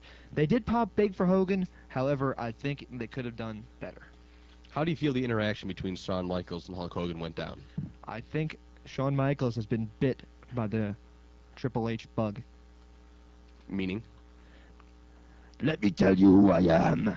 And for the next half hour, you're going to know where he's going. Interesting. I thought Shawn Michaels actually carried that segment myself. Well, then you're an idiot. I don't think I'm an idiot. I don't think Hulk Hogan... I've heard Hulk Hogan say all the things he said last night. Yeah, Michaels came out and said the same thing he said in the backstage promo, just in a really long, drawn-out way. Well, again, I guess this is just kind of a microcosm of what's happening on Raw, is that nothing is really any different anymore. It's just regurgitation of the same crap we've seen for the last, 5 years. I'll tell you what, though. I am really looking forward to seeing Hogan against Michaels. I think it'll be a great match. I think Hogan is going to, quote-unquote, step it up. Those of you who saw his 2000 WCW run where he was taking bumps through tables and putting people through tables with power bombs and such, I think that's the Hulk Hogan you're going to see. You're going to see hardcore Hulk Hogan come out. Not Hollywood. Hardcore Hulk Hogan come out there, and you're going to see him do some strange stuff that you've not seen him do in several years. I think it's going to be a solid match, and I think as long as the ditzy females in the crowd don't cheer for Michaels because they have wet dreams about him, then everything will be fine. Which leads us to our next match. For my money, this is going to essentially be the second match we saw of the evening. I only believe there was 3 matches, this being the second of them. It was a steel cage match with Edge and Kane. And I'll tell you what, again, I'm disappointed with this Matt Hardy situation. I don't agree with the way they're doing things. Last night, you couldn't even see his face. It's just ridiculous. I personally think it was a really blown spot. Here's the idea that I had, and I pitched this on our website as well. Check it out. This is what I said. Here's the concept. Edge and Kane are in a steel cage. Edge cannot get out of the steel cage because if he does, Kane will lose the match. So Kane will not let Edge leave. What's going to happen? Hardy comes out. Lita's stuck on the outside of the cage. Matt Hardy could stalk her slowly around the ring. She could fall on her cute little backside and try to scoot away in fear and anxiousness. And just before he gets his hands around her little neck, security can come. Instead, they did something stupid. He came out when the freaking music was playing. There was so much anarchy going on. Nobody knew what was going on. Blown spot, damaged severely the idea that this could be an actual shoot. I thought this was just a completely blown segment, and I think it really sucked the air out of the match as well because the crowd already saw what they were waiting to see, and that was the one and only Angelic Diablo. Well, and again, I'm going to go ahead and make 2 points here. I thought it was ridiculous to some degree that, you know, I couldn't even tell if it was Matt Hardy when he was laying on the ground. I thought maybe it was an imposter, which would have even been an okay angle had someone else, you know, pretend to be Matt Hardy, then have, you know, him arrested, and then have the real Matt Hardy came out.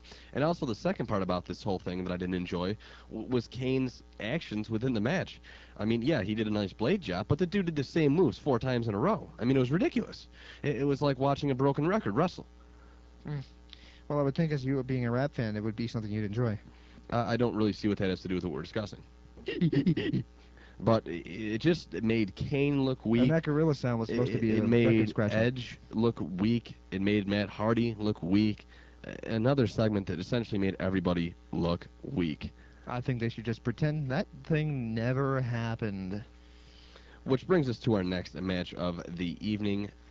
And the final one, oddly enough, would be the John Cena. The main event of the evening was John Cena against Gene Snitsky in a lumberjack match. And just before this, John Cena cut a terrible promo where Maria reached entirely too far, asking if he was afraid that falling trees would hit him. Did you hear me, Chuck? I said, are you afraid that falling trees are going to hit you on the way to the ring? That's just reaching too far. Yes, you're supposed to be a ditz, but there's even a level of idiocy that I will not accept Maria can hit. Well, I kind of enjoy, actually, the Maria and John Cena backstage interaction. I think it's, like, moderately funny. Probably the only moderately funny thing I saw on the show last night. Wow. I mean, let's just go ahead and end this Raw recap right here. What do you give Raw, James Walsh? Well, first of all, I want to say that it was nice to see some of the old faces out there, like Rob Conway with a new look. Rob Conway goes on WWE.com and says that he's going to be the next Bret Hart. It's possible. I'm not going to say it's not probable. Hurry up, brother. We got to wrap this up. We're on time constraints. The bottom line is, I thought Raw overall was at best okay. I gave it a C, maybe a C-. I thought Raw has been better the past couple weeks, but this week it was not very good. I'm going to go ahead and give it a thumbs down for the second week in a row. And I'm not trying to be too critical here.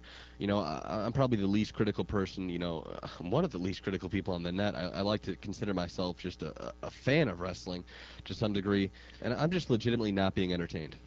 Well, you're not a Trekkie fan, I'll tell you that much. No, I mean, it's just what I see every week just doesn't really captivate my interest. I feel like there's other things I'd rather be doing. With that being said, we're going to take a quick break here on the interactive interview, and we're going to come back and do a little bit of interviewing with none other than the innovator of offense, Christopher Kanyon. Make sure you keep it locked right here to Wrestling Epicenter, only on ASU's original alternative, The Blaze, 1260 AM. Worker of the Week.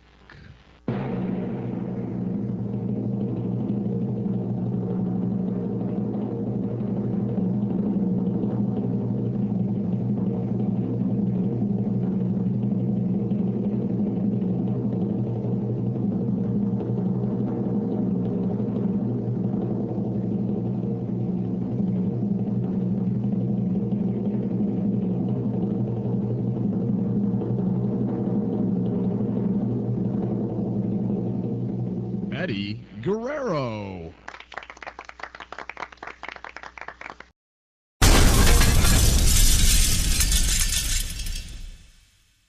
What's up, everybody? It's the Wolverine, the effing machine, Mr. GMSI, Brian Cage. Here you're checking out Interactive Wrestling Radio. Welcome back to the Wrestling Epicenter here on the Blaze, 1260 AM. Joining us now, we have none other than Chris Kanyon. Chris, it's a pleasure to have you on the show, buddy. It's a pleasure to be on it, man. Thank you for having me. So I got to ask you the first question. Who is better than Kanyon? Well, everybody knows the answer to that. Nobody, right? It always will be nobody. Nobody. Oh, man, yeah. I've been a big fan of yours for many, many years. Of course, the first time I had an opportunity to see you was in WCW. We interviewed Father James Mitchell actually about 2 years ago, and he called it Mortal Kombat crap, the thing that you guys were doing. Would you agree with his assumption of what that character was about? What do you call it? Mortal Kombat crap? Yeah. I think it was a good idea at a good time to do it. It just ended up being bad timing. It's just as we were about to get up and going and rolling with it is when the NWO hit. Yeah. I think if that didn't happen, I think the company would have put a little bit more attention on us. Kevin Sullivan might have focused on us a little bit more, and maybe more would have come of it. But I thought it was a good idea. Everybody worked hard at it. Putting a fresh guy into it, I don't think was the best idea. I like Ernest Miller, but if you're gonna create something that different and have that kind of build up towards it, I don't know if you want to put brand new guys in it. I think a Rob Van Dam might have been a better guy to have in there. Was there talk of bringing RVD in there? Yeah, we actually negotiated with him and he turned us down. Wow. Yeah, he had done a little WCW before that. Yeah, I remember that. Yeah. And they called him Robbie V, and I think that's when Raven was in as Scotty Flamingo and stuff. Mm-hmm. And I think he was somewhat soured on what they did with him. I don't think he was that happy with the company, and it was hard to convince him to come in. One of my favorite gimmicks was when you did the whole under the mask thing, and of course you had the feud with Raven. How was Raven to work with? Oh, he was great. Me and him had, one thing about Raven, I mean, a lot of people have a lot of things to say about Raven. He does look out for younger guys. He tries to, I don't know if it's 100% him trying to help other guys, or he just thinks that, it's going to help his career. But, the whole flock idea, a lot of guys' names on the map, and guys that could have been even bigger. Like Sick Boy could have been a lot bigger, I think, if done the right thing with him. But that got Kid McNotice hurt. Lodi. Raven, if it wasn't for Raven, those guys might not have had the career they had. So, Raven was fun, man. He has great ideas. He has a lot of ideas. He's pretty flexible when it comes to, if you want to change things and open to new ideas. Raven's I don't know if I'd go as far as saying a genius. I know he calls himself a genius, but he's a smart guy when it comes to the business. He's been doing it a long time, and he knows what it takes to get over. And he's had a great run so far. And it was a pleasure to work with him. And I hope someday in the future maybe I'll get to work with him again. Well, he's the current NWA champion, and for those who don't know, you said that you're on your way to the TNA champions right now, aren't you?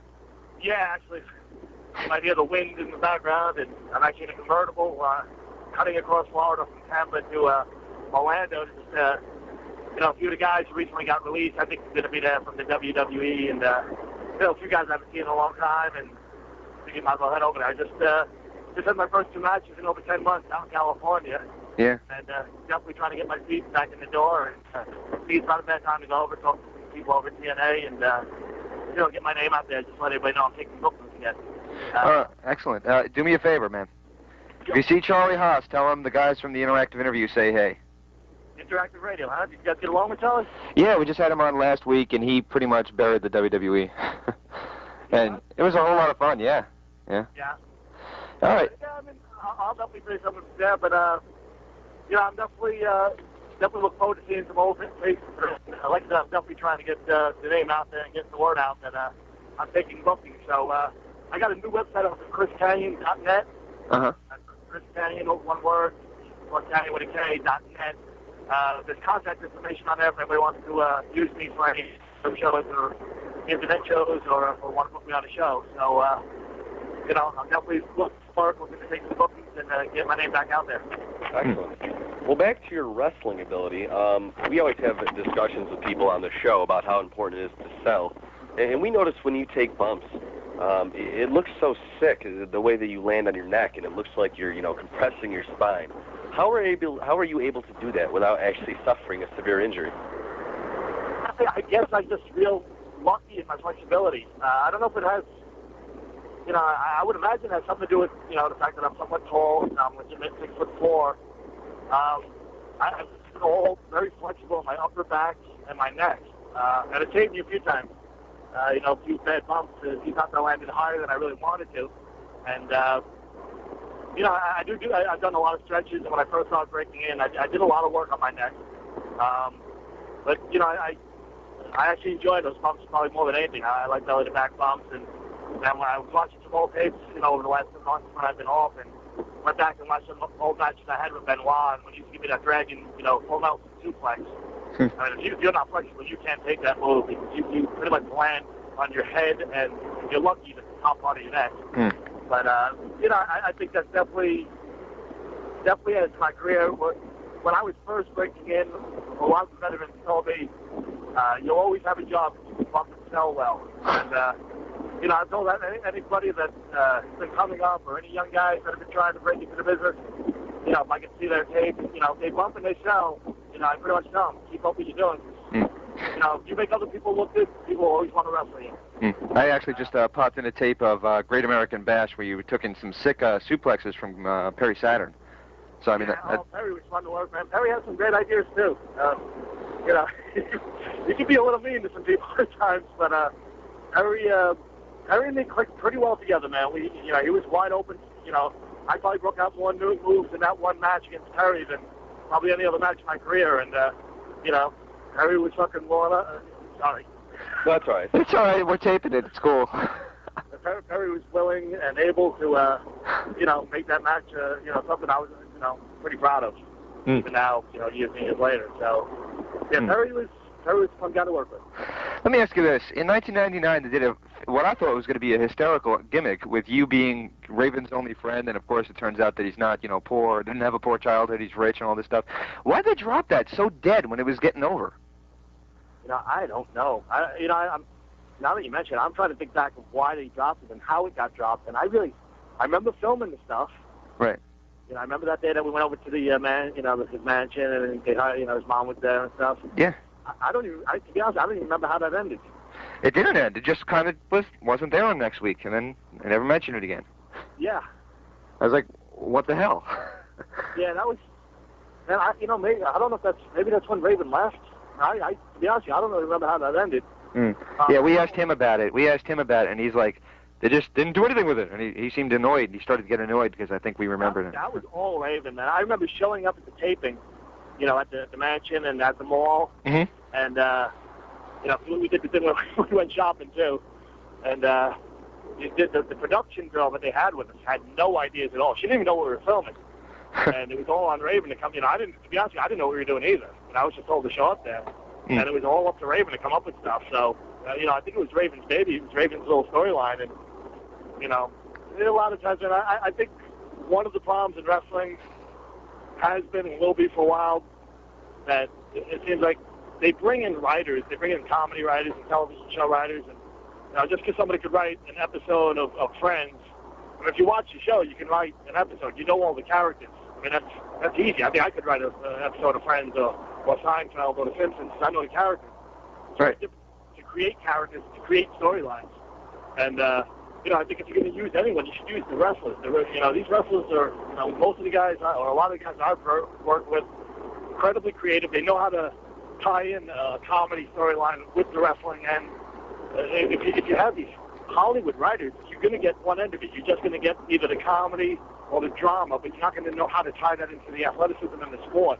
And, you know, that was, you know, I'm sure that would have gone well. I'm sure that would have been an angle and a storyline that paid off and had a, you know, beginning, a middle, and an end, but they just never let us get past the beginning. Well, I think you hit the nail on the head when you say that, you know, you could write an episode of Friends because you know the characters. It seems like a lot of the writers that come into wrestling don't know the characters, and who else would know the characters better than the people playing the characters themselves? Exactly. And, you know, it's, you could start an episode of, you know, like I've been a Seinfeld friend my whole life. You know, if I start writing an episode, it's almost like a cliche, but you say it's going to write itself. It will, because like certain situations, you say, oh, you know, I know Kramer would have done this here. You know, I know George would say this here. That's what they mean when something writes itself. Right. Writers, I mean, they don't know our characters. They don't know wrestling. They don't know the history of the business. They don't know what other wrestlers done in these same situations, you know, 10, 15 years ago. And I think that if I had my own promotion, it would be production. You know, wrestlers hand in storyline ideas, character ideas, and have one or two wrestlers go through all the stuff, organize it, and that would be the show. You know, to bring in these people that don't know wrestling, don't like wrestling, don't have a history within wrestling, I just don't understand it. I think it's crazy. I think it's suicide. Well, you know, and as we mentioned before, we spoke with Charlie Haas, and that was one of his chief complaints, was that, you know, they have all these people in there writing for him, and he knows that they're not utilizing his talent the way it needs to be used. Everyone else is working with him knows that, but yet no one's doing anything about it. Well, it goes back to when I got fired, when I got a call from Johnny Ace. My first question, of course, was why. And he told me, well, the writers just can't come up with anything for you. And I said, well, then maybe you should be firing them and not me, because I'm doing my job. Bingo. I'm doing theirs. Yeah, you. Either that was a lame excuse that he didn't want to give me the real reason, or they're just avoiding the main problem. You know, if the writers can't come up with the boys, I mean, you know, the 13 or 12 previous years of my career before I got fired, it seemed like nobody really had a problem coming up with stuff for me, even on independence. Even this weekend, you know, I worked a show in Chico, California, and this kid who runs the promotion, he's only 21 years old, and he knew how to use me. You know, it worked perfectly. I mean, you know, it gets frustrating. It gets real frustrating at times. But, you know, like anybody else, the writers are going to have their favorite people, and, you know, the guys they like are going to get pushed, and the guys that they don't like, they're going to not come up with stuff for. So, I'd probably say Big Charlie suffered the same as I did. Well, speaking about Hollywood and kind of production values and how things are written, you did a little work, obviously, on Ready to Rumble. What do you think about being out there in Hollywood and working on that film? It was a good opportunity. It was a good the timing wasn't the best. They had just put the tag belts on Page and Bigelow. I remember actually going to Eric Bischoff and telling him I'd rather not go out and do that now because things are going so well in my career. He pretty much said I don't have a choice. So, you know, no hard feelings towards Eric. Eric did so much for me, and you know, he saw a lot more in me than probably anybody else in wrestling, with maybe the exception of DDP. I mean, he's the one that he allowed me to hire 10 cruiserweights. You know, I don't know if too many people know, but Eric had an interesting idea. He took Peter Angle from Saved by the Bell, the guy who created that, and a bunch of other Saturday afternoon type shows. And Eric had an interesting idea of a 2-hour show on Saturday mornings, you know, teenagers and kids. But the first hour would be a Saved by the Bell type show with these young kids in high school getting into fights and arguing over girls and stuff.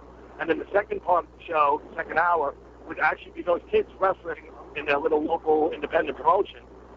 But it would be actual wrestling matches then. So Bischoff came to me and said, here's $400,000 to go out and find 10 looking experienced cruiserweights. And that's pretty much how I got it, like Hurricane, Shannon Moore, Jamie Noble, Joey Matthews, Christian York, Jimmy Yang, actually offered AJ Styles, he actually turned me down.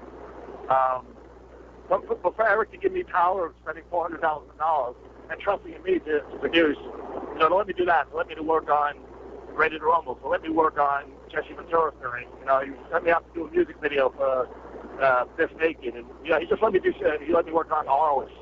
I mean, he just gave me a lot more opportunities than anybody else ever has. And you know, to send me out and to work on Ready to Rumble was just such a great experience. You know, meeting David Arquette and working with him, and it was unbelievable. The stunt coordinator on that is one of, you know, he did the stunt coordinator who did Ready to Rumble, also did Terminator 2 and True Lies. Yeah. His name's Joel Kramer. He's, you know, one of the biggest stunt coordinators in Hollywood history. You know, to be able to work hand to hand, I mean, pretty much every day with that guy. It's something I'll never forget. It you know, helped form a friendship with Hurricane that to this day is very strong. Nothing but pretty much good memories about Ready to Rumble. Yeah, you mentioned stunt work, and I can't go throughout this entire interview without mentioning that sick bump you took off the Slamboree Ready to Rumble cage. Why do you think you don't get, and I don't know if this is going to be a stupid question, but why exactly don't you get, you know, any credit for taking that bump when it was pretty similar to the one that Foley took?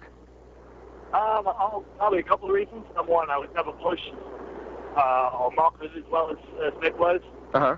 Never got the level of fame that Mick got. Mick went first.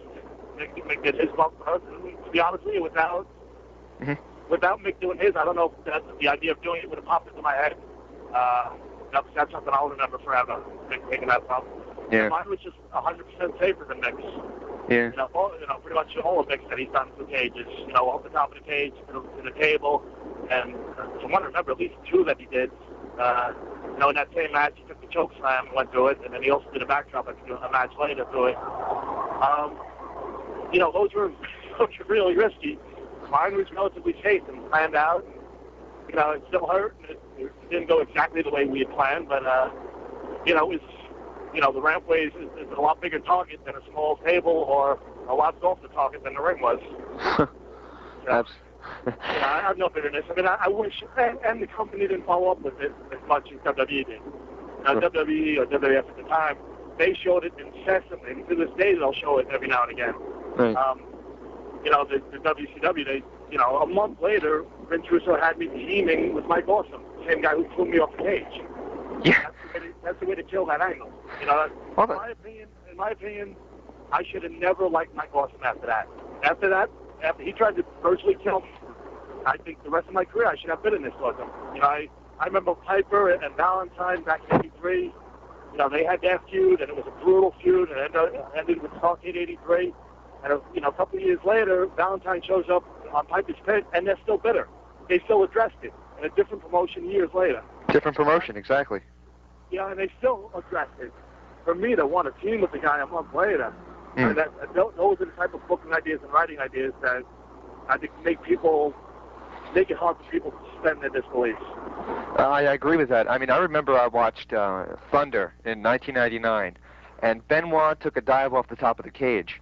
And I thought to myself, wow, well, that's something they could put in a promo pack now. Never once was it showed again. The funny thing about that is somebody called me the other day, and, the WWE on live shows, they sometimes they, like when they did that Kid Rock song, and they made a big video about it. Yeah. They used to show that before every live event, at the TVs. Somebody called me the other day, they went to a live event, and they said they have a new commercial at the show before the live events for WWE 24/7. Uh-huh. They said my cage bump is actually on that. And the cage bump is actually on that. Oh. The WWE's promoting that bump more than the WCW ever did. And in a time when you're not even working with the company. Yeah, I mean, it just shows you that, at times WWE is just, at times it's a more superior product than WCW was. I mean, there were times we beat them 80-something weeks in a row whenever we beat them, and at that time WWE was struggling, and Eric had some great ideas, and even some of his not-so-great ideas somehow hit gold, and, we got real lucky, and Eric was motivated, and, we did some great stuff, but by and large, WWE is full of people who understand and love wrestling, and we had so many people on the production end in WCW that did not care. I mean, one rat's ass about wrestling. I mean, at 5 o'clock, WCW headquarters empty. My first week in WWE, we asked if we could get a tour, me and a few of the boys, I think Lance Storm and Billy Kidman, a few other guys. We asked if we could get a tour of the building. While we're taking the tour, it's 9 o'clock at night, Vince McMahon was still in his office working, and he wasn't the only one in the building either. I mean, it was just, people there just take it more serious. I think Vince demands that you make wrestling your life if you want to work for his company. That wasn't the case with WCW, and I think that's probably at least one of the factors why Vince put us out of business. Yeah. Well, we talk about the Positively Canyon gimmick. I personally liked the gimmick, but it was sad that the DDP match was not way until after the whole thing had panned out. Why did it take so long, and do you think it could have been better had that match happened around August or September? Oh, absolutely. The funny thing is, I mean, I don't want people to, get the wrong idea about Vince Russo. I talked to Mick Foley when Vince Russo first came in. There's a lot of hype, and I wondered how much he really had to do with the success of WWE, WWF at the time, before he came to WCW. And I actually asked Mick Foley once, and, Mick Foley would have no reason to lie to me about something like that. And he claims that Vince Russo had a lot to do with, WWF's success and, their ability to overtake us once we had the lead. I don't want to take away anything Vince has done, Russo. But I don't, I also don't want people to get credit where it's not due. When I did the Positively Canyon gimmick, which I did enjoy, and I thought it was tremendously well written, Vince was actually on sabbatical. They sent him home for a little bit, and it was actually Ed Ferrara and Disco Inferno writing that for me. So if anyone's going to get the credit, it's going to be them. It was tremendously well written, I thought. We got it over within a month or so. We hit the Random Canyon contest, corresponding. I feuded with Booker T, during that time. So it wasn't me just making fun of Paige and trying to go him. She put me in with the top guy to feud with. Things were going real well, and then Vince Russo came back. As soon as he came back, he came back the night that the whole Hulk Hogan, Jeff Jarrett, Booker T title situation happened down in Florida. Uh-huh. That was Vince's return. Yeah. And that night on that pay-per-view, very few people remember this. You beat Booker T, and Booker T goes on to be champion. Yeah, literally a matter of hours later. Now, I'm not saying I was over enough at the time to have the next pay-per-view match against Booker, and they were already setting up for Booker towards Scott Steiner for the next pay-per-view. But I don't see, and Scott had heat with DDP at the time too. I don't see why I couldn't have been Scott's little buddy that helped him harass Booker T. Let me be the one that goes. That would have been a good way for me, for Scott and Booker to continue that feud, never have to wrestle each other until the pay-per-view by letting me do things. I mean, it's Scott team against Booker and somebody, not give away that one-on-one match. And I recommended it, but Vince Russo decided to put me in a feud with Buff Bagwell and include his mom and Mark Madden, and to go from beating Booker T the night he wins the world title to feuding with Buff Bagwell and his mom and having Mark Madden and me and Gene Oakland involved in matches. I think it just took something that we built up very well, and we worked very hard to build up, and it made it into a comedy spot. It made it into a joke, and pretty much, and then it got to the point because of personal feelings, Vince and DDP could not come to terms. Paige could not come back. They would not work out a deal where they'd bring Paige back. There was a possibility that Paige would never come back. That's when I went to Vince and said, Vince, if Paige isn't going to come back, if you don't have an immediate plan to bring DDP back, me doing the DDP gimmick is senseless. And then we're teasing the fans. Sooner or later, every time we hit his music, people went nuts, and they wanted to see him finally get his hands on me. And I said, if we're not going to do it, then that's how you turn off fans. If you promise something to promise and never deliver, that's when fans stop watching.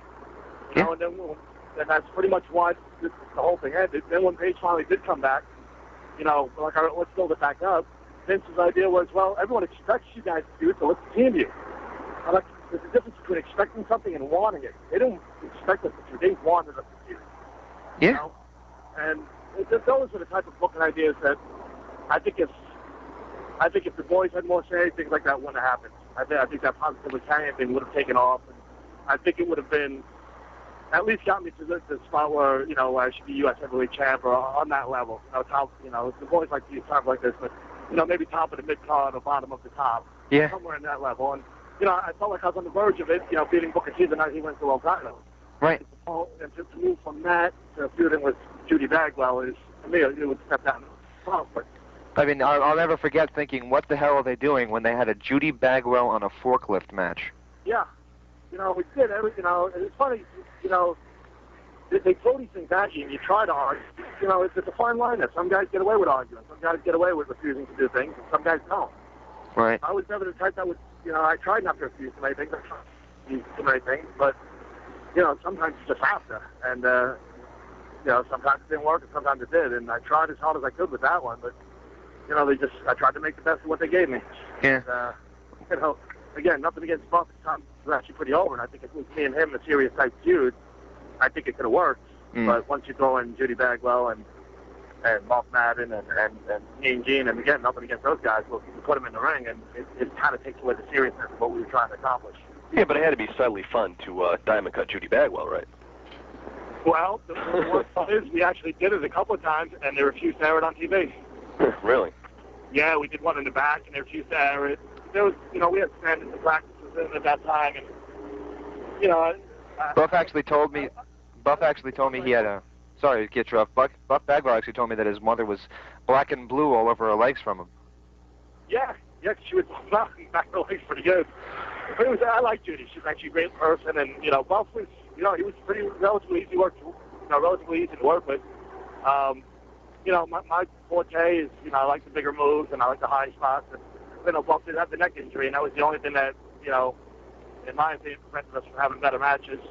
But other than that, man, we got along great. We, you know, it's still fun to call matches with him and figure out what we're going to do out there. And, you know, we both, I think, you know, Buff had been, you know, a major star up to that point. He knew, you know, he was in the NWO and he's had some great runs and he was real over. I think he also, I think to some extent he might have seen it as a step down to have to work with me and then to throw the comedy and made it even worse. I don't know how much his heart was into that feud. I think we were both, you know, they were talking about going 2 or 3 pay-per-views. I think we were both relatively happy when they made it just one. I think we were both afraid where they were going to go next with it, you know? Yeah. So, it was a good time, but, you know, the one thing I hate these people who sit there and write books about, you know, the fall of WCW and how it happened and why it happened when, man, if you weren't there, if you weren't experiencing it, I just don't know if you have the insight to write a book like that. You know, standards and practices, in my opinion, was a major factor. You know, they would limit so much what we could and couldn't do on TV. You know, when once they were allowed in, man, and there was a standards and practices guy at every show, watching everything we did, who had no care about wrestling, didn't know it, didn't like it, and anytime he could say you can't do that, he would do it. And that really limited what we can do, and that's when Vince was pushing the envelope with EX, and, you know, it's just hard to compete. You know, to me, with standards and practices hurt us. You know, just the executives at Turner, you know, the lawyer they had in charge, and Siegel, and there was just so many people working against us from within the company. I think our own travel department was sabotaging our company. They would change my ticket. And people say, why? Our travel department was a separate entity within Time Warner than WCW. So if they would charge WCW extra money to, you know, for flights, their profit margin would go up and ours would go down. So every time they changed one of my tickets, if I had an e-ticket, they wouldn't change it. They would just buy a brand new one, and that e-ticket would sit in the system. And then after 2 years, it would expire. So they'd buy me 2 or 3 tickets per travel. And then, you know, things like that. I'm sure our books look horrible because other parts of Time Warner were, you know, doing shady stuff like that. And it was just, you know, people that write books and they don't have stuff like that. If they weren't there, it's frustrating to read these things. Wow. Well, let me ask you this question then. There was talk on the internet at the time that you were going to be part of the Radicals that went and left WCW in late 1999. Is there any truth to this? The only reason I did not leave when the Radicals left was I wasn't at that pay-per-view. If I was home. If I was at that pay-per-view, I would have walked out with them. There was, you know, I had my own feelers up in WWE, and once the Radicals did leave, you know, I sent feelers up there, and, you know, WWE definitely wanted me, and they made me, you know, they couldn't make me a physical offer because, you know, the contract having and stuff, but I was 99.9% sure that not only did I have a contract waiting for me, that it was going to be a significant increase in pay from what I was making in WCW, and I was making pretty good money. I pretty much let it be known that, you know, we had a Nitro in Nassau Coliseum that Monday. And I told, you know, I let it be known that I'd pretty much get my release that Monday, and I'd be in Titan Towers that Tuesday, and I'd sign the deal if there was one waiting for me. And the only thing that stopped it was they wouldn't give me my release. So, yeah, it would have been about a month after the Radicals got there. Like if I was on the pay-per-view where Chris won the title from Sid, I probably would have jumped with them and probably, you know, hopefully would have been part of that group. His infinite wisdom wouldn't let me go. You know, the funny thing is when I asked him, when I told him, Bill, you know, I want my release, he, you know, I can't confirm it, said, but you walked away from me. I said, oh, I'll get right back to you. He walked over to someone, and I'm 95% sure he asked the person that he was told who I was. No kidding. Yeah. And, you know, finally he came back to me, and, you know, we went to an office. He asked me why, and I said, sinking ship. I don't want to be on it. Like he got, you know, that's the same weekend that Hulk Hogan, you know, went online and said that Billy Kidney couldn't draw in a flea market. You know, you got one of our top guys like that talking about Billy Kidney. You know, that's not the way a team should be working. You know, we're sabotaging each other. And I told Bill Bush, and I was mad at that point. Once he said no, I was pretty mad. So I have to imagine you would be. So I was calling Billy. I was saying, Billy, let me tell you something, pal. I'm like, WWE's preempted tonight because of the dog show. I said, I guarantee you, mark my words, the dogs are going to beat us. And sure enough, the dogs do a better job that night. I mean, it was a sinking ship, and everybody was trying to get off. And that show absolutely was dreadful. That it was a Valentine's Day show, as a matter of fact. Yep. And that show just sucked.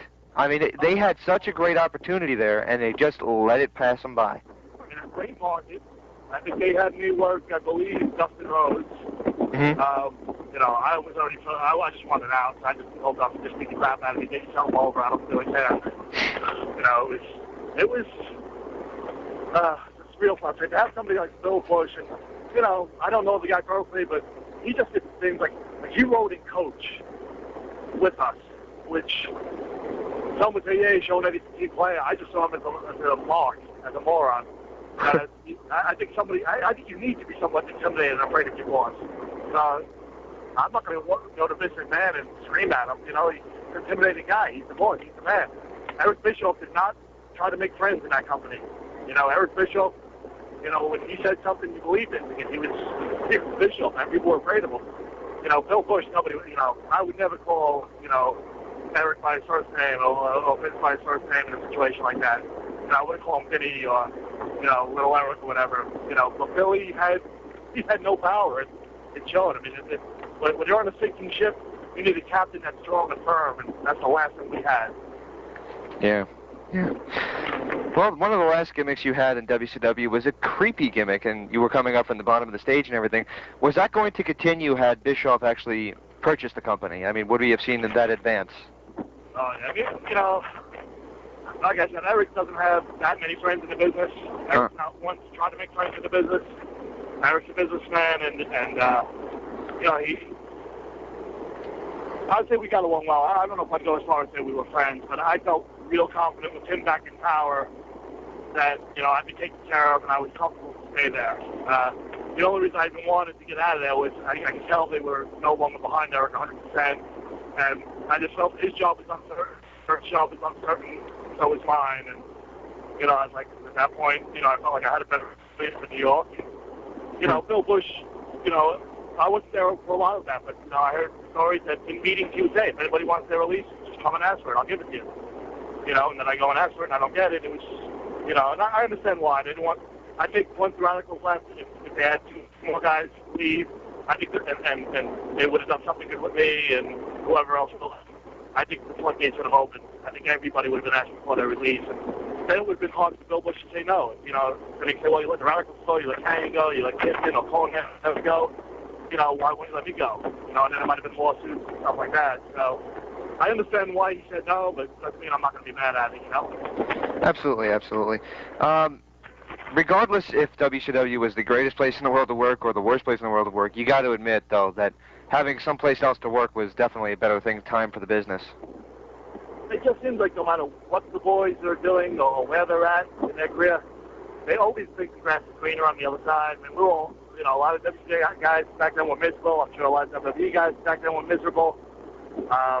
You know, but, you know, I hear the morale up in New York being great right now. And, you know, I heard the TNA guys complain. And, you know, it's like, it seems like the boys are never been happy. You know, it's funny, right before I got fired, a lot of them sitting around saying, remember the good old days in WCW?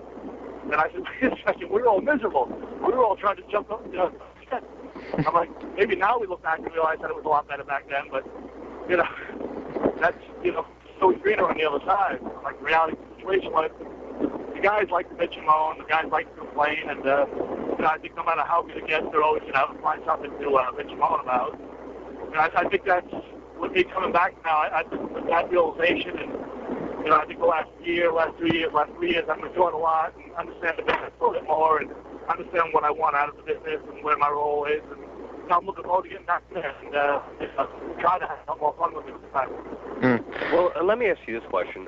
When you were actually released from the WWE, do you feel that the injury that you obtained slightly beforehand was really one of the deciding factors?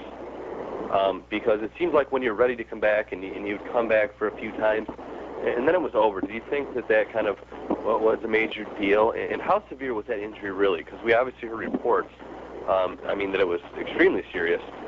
But, you know, I'd like to hear from your perspective as to how serious it really was, obviously, being the person it was happening to. Well, if you really look back, to be honest with you, I had a great run when I first got to WWE, and, you know, I was having the time of my life. I mean, you know, I loved doing Positive Kanyon, but the company was still somewhat in shambles at that time. I like working a lot with Ed Ferrara and Disco, and but just the uncertainty. When Russo came back, things changed. When Russo wasn't there, things changed. When Eric got in trouble, things changed.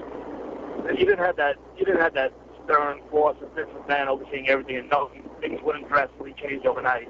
WCW, literally, obviously, on my way to the airport to go to Panama City, I still didn't know that the company was going out of business. At that point, I still believed that Eric Bischoff and Fusion Media was going to get control of the company. And by the time I went to Panama City, I knew that Vince McMahon had bought the company. So things were changing a lot in WCW. WWE, you always have Vince McMahon there. You kind of know where you stand. It wasn't so much interest. I don't think if you really look back at the tapes and figure out, when I started winning and when I was losing, the first few months were great. They put the U.S. belt on me. They put the WWE tag belt on me. I was on almost every show, wrestling on almost every show. They were utilizing me great, and I was happy. I dropped the strap to Jerry, the U.S. belt. I lost tag belts in August at SummerSlam to Kane and Undertaker. And then on September 10th, actually the day before 9/11, I lost the U.S. belt to Jerry. And pretty much that was the beginning of the end. Once I didn't have that belt, I was pretty much relegated to lower positions on the card, and then slowly wasn't even on Raw or Smackdown. And then before you knew it, I was doing dark matches, and it was actually a dark match against Randy Orton where I lost the knee. So I don't think the injury. I think the handwriting was already on the wall when the injury happened, and I think the injury just maybe made him say, you know what, we already didn't really plan on doing much with him, and now that he's quote unquote injury prone, I think that probably had a lot more to do with. I think it just sped up, or if anything, it might have actually prolonged my career there. To be honest with you, they might have been on their way of phasing me out anyway. Maybe they just kept me around because I was injured. But from that point on, they just never had really much they wanted to do with me, I don't think. And the injury itself, as I said, how severe was that really going through it? The knee injury obviously was serious. It was an ACL tear, complete tear. Doc Andrews has always done a phenomenal job putting it back together. You can barely even see the scar. It took me a little longer to get to recover from that. But I was ready in about 5 months, 5.5, 6 months. Went to OVW, and then the shoulder injury happened. And the shoulder injury is very, very serious. The infection got into the shoulder. I was unconscious for 2 days. My friends rushed me to the hospital. I woke up a day later from that. They rushed me in on a Sunday night, actually, right after a WWE pay-per-view. I woke up Monday night, the doctor told me, we need to operate on you. I didn't even know where I was. I told him I wanted a second opinion. He told me I didn't have time. I'd lose the arm if they didn't do it. So I told him to go ahead and do it. And, I woke up like 2 days later from the surgery, and I had a big gaping wound on the arm, and my lungs started filling up with fluid. I couldn't breathe. They had to rush me to the ICU. My blood oxygen level dropped to 46%. They thought at that point, the doctor definitely thought there was a chance I was going to die. They weren't sure why the lungs filled up with fluid.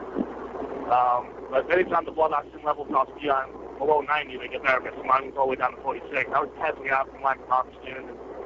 It was stressful, scary. But they just gave me some Lasix that pretty much drained all the fluid out of my body, and I recovered. I was in the hospital 6 days. I went in at 240 pounds. I came out at 208. I lost 32 pounds in 6 days. And it was tough. And to try to come back from that, the knee injury and then the shoulder injury, I'm down to 208 pounds. I don't like the way I'm looking. I don't feel good. I have chills.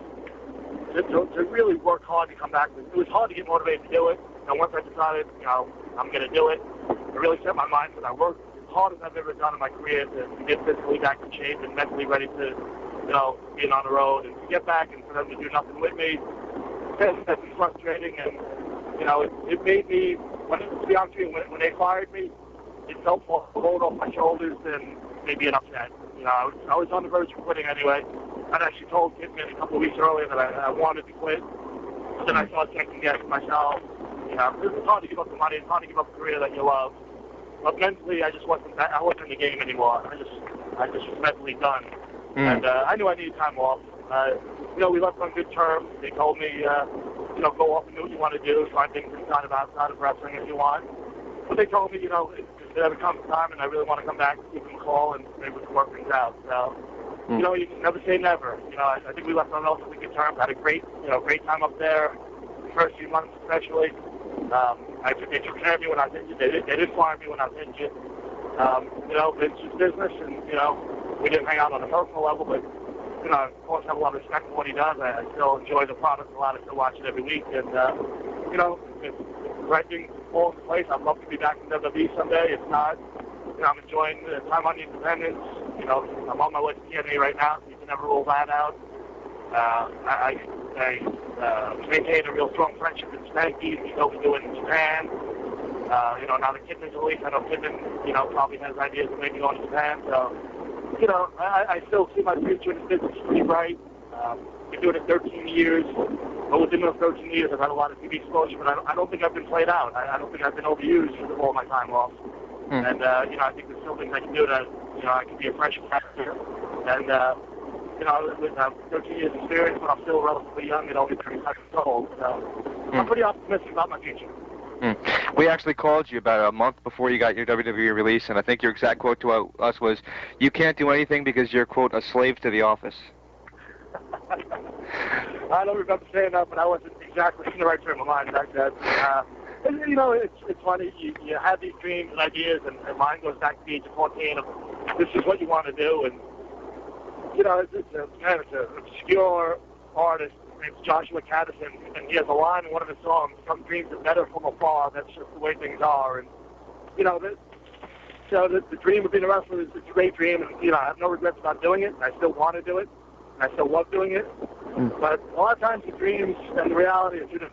And you think everything's going to be great, you're going to be a superstar, and you're not going to have personal problems anymore, you're not going to have family problems, you're not going to have financial trouble, you're not going to, you know, you're not going to worry about your bills anymore. But, you know, even though you make it to what you set your goals and you reach them and you get there, and, you know, you're happy doing what you're doing, life goes on, and there's still problems you got to deal with. And even within that dream, within that career, there's problems and you know, challenges. You know, I talked with Mikey Bass, Billy Kidman's cousin, at TNA. Yeah. And you know, I tell him how at times how miserable we would get, you know, how much you bitch and moan, and how much you complain. I just don't understand that. You know, if I was being used, you know, in WWE, you know, if I was on the TNA, I just can't understand how you guys can be miserable when you're making that kind of money at the big shows. I'm like, dude, it's just this business has a way of gating you after a while. You know, my first few years when I wasn't making a dime, I'd work shows for the fabulous Moolah, put over her top babyface. Not only not get paid, she would then charge me $10 to buy the tape of the show so I could watch how I did. And I was, you know, and I was happy then. You know, I would do it gladly. We go from that to making, you know, 6 figures and pitching a home every week. It makes you like wonder how that could happen. And, you know, with that realization now and you know, the experience I've had, I'm looking forward to it almost feels like I'm getting a second career. You know, get myself back in shape and deciding I want to do this again. I think I'm going to enjoy it more this time. I think it can just be a lot more fun this time. I'm looking forward to it probably as much as I did when I was 18, 19. Well, excellent, dude. We can't appreciate your time any more than we do. We just have a couple more questions for you before we let you off this phone. And this is kind of a weird question, but what did you do in the meantime, since you got your WWE release to now? I was a little crazy, man. Like I mentioned a few times, I wasn't exactly in the best state of mind that last year, especially after I came back from the injury and I wasn't getting used well. And I did something that's very typical of someone that's not in a very strong mental state. I went up and bought a house down in Florida, even though, you know, my job wasn't exactly secure. And I didn't even put my house in Atlanta on the market. So, you know, once I got fired, now I had 2 mortgages to pay and no income. You know, I stressed a lot about that. I ended up having to go up to Atlanta and, you know, do some work on the house and try to sell that. Took care of some personal and family problems up in New York, spent some time up there with my family, and, you know, just trying to get my head back on straight and trying to get my life back in order. And, you know, once I kind of tried to decide what I wanted to do. I mean, a lot of ideas popped into my head. I had an opportunity to open a homeless shelter up in New York, and I looked into that, and, you know, it was definitely something I was interested in doing and working with, you know, with a family member on my sister-in-law side, and we were going to work together on it, and it just kind of fell through. And then I said, well, that wasn't meant to be. What's next? And I just thought about a bunch of different things, and exactly what I wanted to do for a living. And the longer, it's funny, the longer you're away from wrestling, what you wanted. Further and further I got from that date I got fired, I itched. I hungered to come back. And, now that I think I got my head back on straight exactly the way I wanted and got my life pretty much in the order I wanted, I definitely know for a fact that wrestling's my future. And I just can't wait to see what happens over the next, 3, 4 months to a year. I think it's going to be exciting. I think a lot of people will be surprised. I think I'm real excited. I think, me and you talk 6 months from now, we'll be able to look back at today and say, wow, a lot has happened in the last 6 months. Yeah. Yeah, it's gonna be a fun ride. Excellent. We sat down with... We'll do a quick few word associations, if you don't mind, before we let you off the phone. We're just going to give you a name. If you have a story to share, that'd be excellent. Okay. First name that we're going to have on the list is Diamond Dallas Page. Wow. A lot of people say I'm a Page dude, I'm a Page kiss ass. Page took a liking in me when I was in the power plant before I even got on TV. I don't know what he saw in me, or why he liked me, or why he thought I had potential or a future. But Page, when I was later, talked to this show for me, get me my first contract. Page did more for me than I ever have or ever could do for him. So that makes me a Page stooge or a Page, ass-kiss. That's what I am. But, I'm the type of person, someone helps me, I'll always, do whatever I can for him. And Page done, with the exception of maybe Eric Bischoff, probably more for me than anyone in my entire career. I will say this, we had Diamond Dallas Page on the show in December, and we actually threw your name in as one of the word associations, and his answer to that was he should have made it. That's all he said. Ah, very interesting. I'm glad he didn't say the absolute worst person at returning phone calls. That's me as well. He's literally written me off at times. He literally said he will no longer be my friend because I refuse to return phone calls. Well, I think you should have made it to the upper echelon. It's in a heavyweight champion. Which coming I from... appreciate that. I'll be honest with you, I don't know if I should have. I don't think at the time, I don't think I ever believed I could be there. And if you don't believe in yourself to be there, you shouldn't be there. I'm not saying that's the case now, but I'm saying, in the first 13 years of my career, I think I always saw myself as maybe a top-of-the-middle guy, and that's as high as I got. I think a lot of times you create your own reality in this business, and maybe even in life. And, I created a lot of my own reality there. I pull limitations on myself, and, once you create a limitation, you got to live with it. That's what I did, but hopefully I'm past that now. Next name we have on the list for you is the Hurricane, Shane Helms. Should have made it. I think Hurricanes are unbelievably incredible talent. One of the best minds in the business, too. I mean, he's unbelievably creative. Just great ideas for everybody. I mean, when we were in WCW, and he knew I had a little bit more stroke there than, a lot of the guys. And he just came up with so many brilliant ideas for ring introductions. And not just for him. I mean, he's a generous guy when it comes to that. He had great ideas for Scott Steiner and music for guys. And pretty much every level of the business, he has ideas. He's a real smart kid. He's some people say anybody could get over with that gimmick. I don't think anyone could. I don't think anyone would get over with the Goldberg push. Goldberg had a certain intensity that, without that intensity, I don't think a Goldberg push would work. Right. I don't think everybody would dive into the character of the Hurricane as much as, Shane Helms has. And, I think he shows an incredible talent. And, I think his best days are ahead of him. I think people are very arrogant when they say that somebody would get over no matter what they did with certain character. Like, everybody always says that about Hogan. Anybody could have made it if they had Hogan's push. Well, no, you had to make the best of your push. Yeah, not everyone's going to get a Hogan push. Hogan got a Hogan push because Hogan knew he deserved that push. Yeah? Hogan believed in himself before he believed in wrestling or anything else, and that's why he's at where he's at. How about we got 4 names left for you, and then we'll let you go. How about Jeremy Borash? Borash has always been a good friend of mine. We've had some fun together. We went to Germany together, do some ridiculous game show. I'll tell you what about Jeremy Borash, man. When WCW went out of business, Jeremy was scared. All of a sudden, he didn't have a job.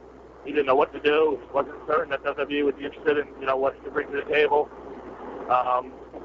He didn't know what to do. So, I actually opened up my house to him, let him move in, and I watched him just create opportunity for himself. He put together that Australia tour with McMahon.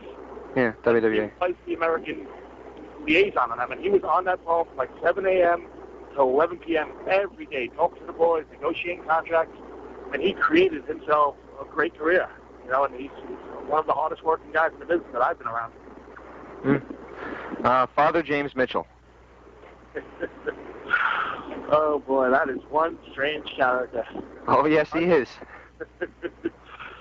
There's a lot, I always feel in wrestling that you'll get over the most when you're most like your real self. And if you've ever seen Stone Cold Steve Austin get punked on MTV in that punk show, and Steve Austin is Steve Austin. He's a tough redneck who'll tell you like it is right in your face.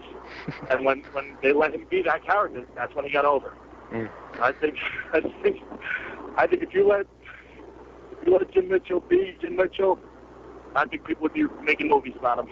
I'm not kidding. That guy is just an interesting character from start to finish. And in my opinion, if he was around 20 years ago, everybody would know his name because, when in the year, in an era when managers were heavily utilized right, he would have been the top guy. Oh, the guy there's second to none in terms of talking. He's, in my opinion, if at times the best talker in the business, if he was given the right material in the right situation, I think he would be known by many, not just his friends, Chris Kanyon. I think most people would always listen as one of the top talkers in the business if he was ever used to his full potential in the right situation. And I guess there's only one name left on the list, and I know that what people are going to say, so go ahead and say genius. How about Vince McMahon? Well, I am trying to get work back up there. Good point. But I think the genius of Vince McMahon is different than probably most people would see it. I think Vince, obviously a very smart guy, but more than his genius. I mean, I think he's probably pushed some guys he shouldn't have pushed. I think he's definitely let go of some people he shouldn't have let go of. I don't know how much, to be honest, I don't know how much he has say over that. I don't know if he just, someone on my level, I don't know if they can release me without him saying okay or no. I think maybe there is a line there. I mean, they don't bother him with that. He's hiring and firing. But one thing I'll say about Vince McMahon, he has balls. Try XSL, to try WBS, to turn, I think it's talked to my friend today, to turn Sergeant Slaughter into a Iraqi sympathizer right during the Gulf War, and then put the strap on him to try to build WrestleMania 7. And maybe it wasn't a great idea, but it was a ballsy idea. Vince has balls, and again, he's dedicated and loves his business. Like I said, get a tour of the Titans hours at 9 o'clock at night, and him still be there working his ass off. Vince McMahon, if anything else, he's got balls, he loves the business. The only thing I would question is, I know I love this business. I know the people, like Bill Kidman, Hurricane, Matt Hardy, especially guys who love it. That's why we're in it. I don't know why someone who loves it as much as Vince, I believe, loves it, why he would push like a Nathan Jones, who doesn't give one rat's ass about this business. But there's so many guys out there that love this business. I think if you have total control, you should only be pushing people who love it. Well, there's certain things he's done, too. I mean, look at what he did with the Ultimate Warrior. He gave him endless opportunities when he proved time and time again he didn't like it. He didn't want to be in the business. Yeah. I mean, about the Warrior, that's how the guy got over. I mean, Vince, like anybody else, he's human. He has his likes and he has his dislikes. And it's impossible when you run a company to not let that affect your decision-making. Obviously, there are times when Vince is, loves big muscle guys, I think that's why Hulk probably got his original push, and Warrior got his. But then Vince is also, I think, also recognizes unbelievable talent in smaller guys like Shawn Michaels and Bret Hart. He's definitely an interesting guy, and I'll tell you, I've never been more intimidated by a human being in my life than Vince McMahon. He is a tough guy to sit down and talk to. I would imagine so. All right. We really can't thank you enough for your time, brother. I apologize. I have one other word association. This will be the last one. It's kind of a goofy one. How about Club Kanyon? Wow, how do you guys know about Club Kanyon? I used to listen to WCW Live, actually. I've actually quit drinking July 4th of last year. I'm a year sober. Not that I didn't have a major problem with it, but I've been drinking I started when I was like 13, so I think 21 years is plenty. So I decided to quit drinking, but the only beer I've had in the past year was the last night at Club Canyon when I actually finally did sell the Atlanta house. And, you know, it was a sad time, and I had some great parties there. And we put up a Canyotron once that was 20 foot by 40 foot and showed a pay-per-view on it. And had a lot of people in and out of that house. Eric Bischoff was in there, and Bill Behrens, and you name Matt Hardy was there, and a lot of people came to Club Canyon parties. Definitely miss Club Canyon. Excellent, brother. Well, we appreciate your time once again to all our fans listening. Please check out chriskanyon.net, and anyone interested in booking Kanyon can also find out booking contact information through chriskanyon.net. Chris, it's an excellent pleasure to have you on the show, man. We wish you nothing but the best. Thank you, guys.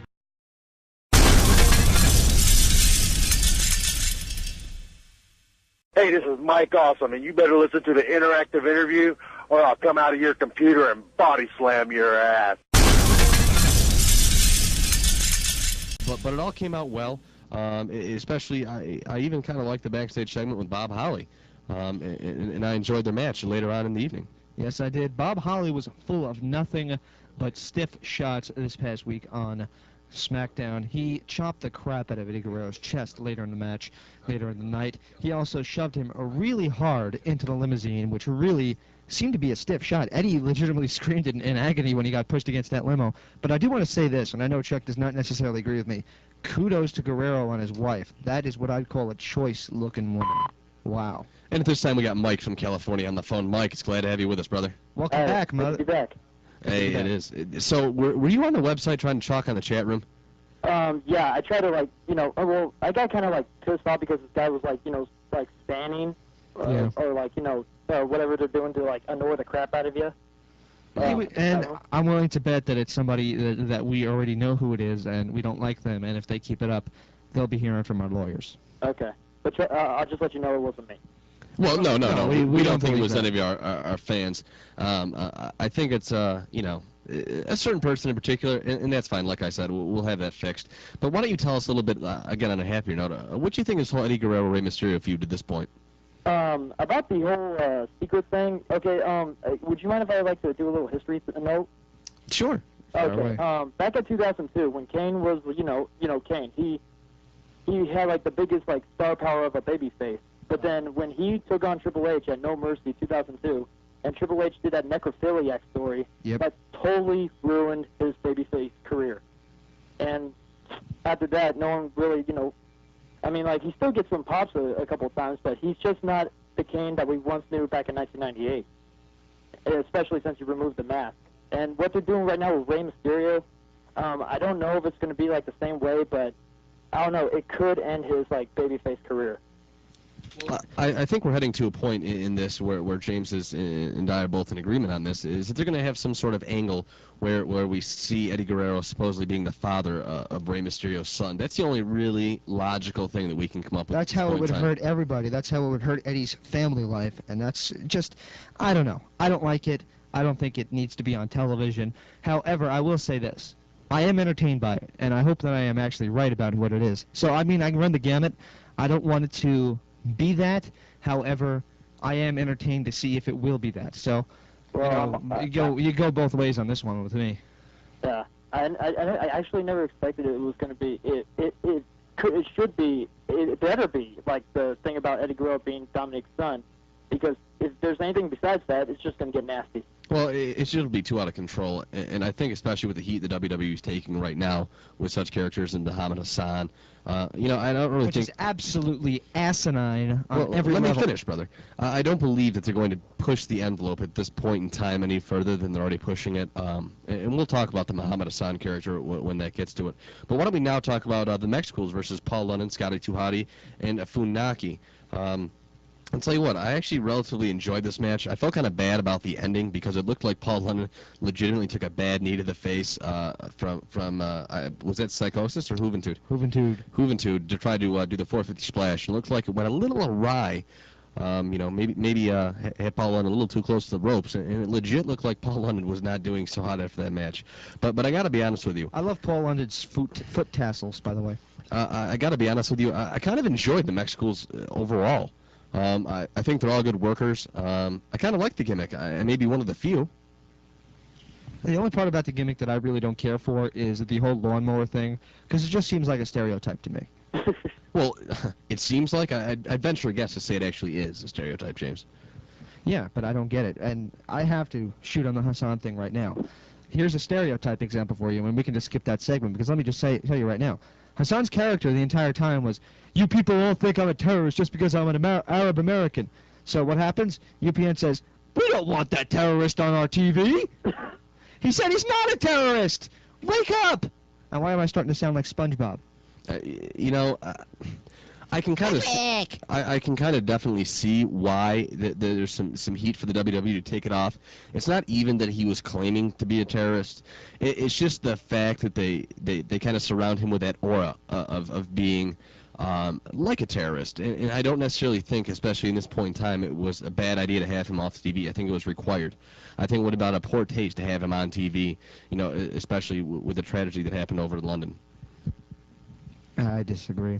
I think you had, during the Cold War, you had the Iron Sheik and Nikolai Volkov, an Iranian and a Russian. I think when you had the original Gulf War, you had Sergeant Slaughter playing the Iraqi soldier. Now you have Muhammad Hassan playing the Arab guy. It makes sense to me. It's nothing new. It's nothing inventive. And people are just so damn worried about political correctness. I didn't want to hurt somebody's feelings. Tough. Suffer, bitch. This dude's ridiculous, man. I've literally stunned Chuck. Chuck's just staring at me right now. I'm not stunned, dude. It's typical of what I think he'd say, I suppose. Unfortunately, I kind of expected you to say something similar to that. Yeah. You know, which is bad, dude, because a little spot in 80 is good for you, James Walsh. Well, what's wrong with that? I think I'm right. People just need to relax a little bit. I am totally against terrorism. I think the gimmick could, if you actually played a terrorist, be bad. But he's never been a terrorist, and the only thing that they've even done that has remotely resembled terrorism was having the guy in masks come out and beat up the Undertaker. Well, that's enough of this segment. We're going to move on because we're running severely low on time here tonight as we interviewed Francine for a good 10-15 minutes, as well as have, you know, the Chris Kanyon interview. It's been a busy day, but let's go on to the M&M beating Heidenreich until Legion of Doom's Animal made the save. Now, I got to be honest with you, I thought it was pretty harsh when we had Nitro actually say, you know, we'd like to take you in a tag team match, but your partner's dead. That was a little harsh. Yeah, and it literally seemed to stun Animal a little bit. You saw his head drop as soon as he said it. Hey, James Walsh, I'm going to go ahead and make a suggestion. What's that? Why don't you try and walk around and fix that mic for yourself, brother? Why should I fix my mic? What's wrong with it? Well, because every time you move it and try and yank on it, we hear it through the mic. You see, it's very interesting how radio works sometimes. There we go. That a boy. Good boy. Good boy. Inside joke. Inside joke. Anyway, so, you know, I like this. I can't say that I'm upset to see Animal back. I don't necessarily see the point. I think it'll be great as long as M&M does not lose. Best of the Road Warriors are out in stores. There's your point. Well, I understand that, but if they lose, that's going to be severely upsetting. I mean M&M, that is, because at this point in time, they're the only tag team in the WWE that's even got a remote shot at being credible. And to have them beaten by Heidenreich and some, you know, 50-year-old man that's fat and out of shape is not really going to cut it for me. You're a little tough on Animal. Animal was one of the icons of the 80s and early 90s. I mean, and what I hate, and let me go on a quick rant. Every website out there says 80s WWE superstar. Here's a little footnote for you. Road Warriors never appeared in the WWE in the 80s, not even once. So he's a 90s WWE superstar. And last I checked my calendar, we're in 2005. And he's been retired for how many years from the WWE? Last I saw him wrestle on a major scale was 2001 WCW. Oh, okay. So he's been gone from the WWE for, what, over 5 years, 6 years, 7 years? 98 was pretty much the last one. Unbelievable, man. I don't even understand this. And whatever. I mean, like I said, it's always good for nostalgia value. I don't see the point necessarily in having them take on, you know, 2 upcoming stars, especially if they lose. If they lose, man, you're going to hear me just completely flip on the air because it's just ridiculous. It takes a star to make a star. It took somebody like Hogan to make a Goldberg. It took Hogan to make a Warrior. It took Andre to make a Hogan. That's awesome if you think Hogan is in the same level of Animal from a Legion of Doom. Well, they were the icons of the NWA, and for some reason the internet thinks that the NWA was on par with the WWE, even though they weren't. But, you know, the bottom line is, Animal is the icon, or the living icon, of tag team wrestling. Him and Hawk were what I think the essential tag team should be. Absolutely. To some degree they were. I'm not discounting their accomplishments as a tag team. But to have him come out and possibly, and again, this is purely speculation on my part, to possibly beat your only surviving, viable, credible tag team in M&M would be a shame. You know what, though? Let me ask you this, Mike. What do you think? Am I right, or is Chuck wrong? Right about the fact that Legion of Doom is like the greatest tag team ever? Just, what is your overall opinion of this segment? Do you think that it's a good thing to have Animal back? I mean, yeah, because, you know, Hulk Hogan, for instance, he's not, like, in the right shape, and he's going to take on Shawn Michaels at SummerSlam. And, I mean, I don't care if it lasts, like, for, like, a week and a half, you know, after Great American Bash. I actually enjoy it. I wish the best of Heidenreich, but he's just still too green. And I just don't think they deserve to win the tag titles as much as, you know, want a new tag team to, you know, win the titles. Well, you know, I'm not discounting. Again, I was a huge, you know, Legion of Doom fan when they had their run. But I don't think that putting together Heidenreich and an Animal is a short-term solution when you have, you know, Joey Matthews, who's an incredible talent. Oh, yeah. And Melina, who's obviously getting hugely over in her own right. And Nitro's no slouch either. You know, to say Eminem is green, I think would be a mistake. Joey No, I didn't mean Eminem green. He said Heidenreich. Okay. My bad. Chuck D doesn't hear so well sometimes. And he's right. Heidenreich is green in terms of in-ring talent. Unfortunately, though, he does have a character, and I actually like the character. I just wish that he'd work on his in-ring work. It kind of bugged me at Judgment Day, though, when he had, like, a little girl as a friend while he wrestled. Yeah. Again, I'm not floored by this. I'm just saying that if, in fact, Animal beats Eminem, I think that would be a mistake. That's all I'm saying. Pure and simple. But let's move on to our next match, which and of course, the Great American Bash is Sunday. Christian ambushed Booker T before their match, threw him into the steps, hit the Unprettier, and Christian picked up the win. I can't say I liked the way this is necessarily done. I like the thought of a Christian Booker T feud. I think it could be entertaining. I think this particular instance, they could have drawn it out a little bit more. It feels a little rushed. Hopefully they'll be able to continue their feud after the Great American Bash, make it to SummerSlam, make it on the card, and have a little heat that's been built up versus just one loss. Well, we talked earlier about the need to mention angles that actually happened more than a week ago. You know, if you go back to Christian's first appearance on Smackdown, he was the one who eliminated Booker T, and essentially the fact that he was staring at Booker T is the reason that Christian got eliminated, because as soon as you turn around, he got hit by the clothesline from hell from JBL. What they need to do is they need to start mentioning things that happened more than 2 weeks ago, because while our attention span is very short, and that's why they can't afford to slow down, which is unfortunate for the business, they need to understand that we're not that stupid. Well, like I said, I think it can be a great feud. But I tend to agree with you. I think it's just too rushed. What do you think, Mike? What do I think? Well, I have to. I need to. I mean, because Booker T has to win Great American Bash, because after seeing him at the first, I just want you to know, at the elimination match, I was there. No kidding. And where Booker T wrestled in there, and then, like, you know, because he wrestled a lot in that match, and he was actually pretty impressive. Then next week he just taps out to Chris Benoit for the #1 contendership for the U.S. title, and then after that he just, you know, loses to Christian just it's too easy. It's just like a jobber, basically. Yeah, I mean, it didn't seem right to me. I'm not sure where they're going to go with this. I hope that they do extend the feud a little bit longer, but at the same rate, I am glad to see Christian getting a little bit of a push. It's about time. Booker T is also a talented performer. Unfortunately, I think his time, may be running out. I would not be surprised if we're not talking about Booker being released in about, I don't know, year and a half. Well, let's move right along down to the match, which was Batista beating Orlando Jordan. Again, it was an okay match. I don't have a problem with the match. I don't have a problem with Batista going over.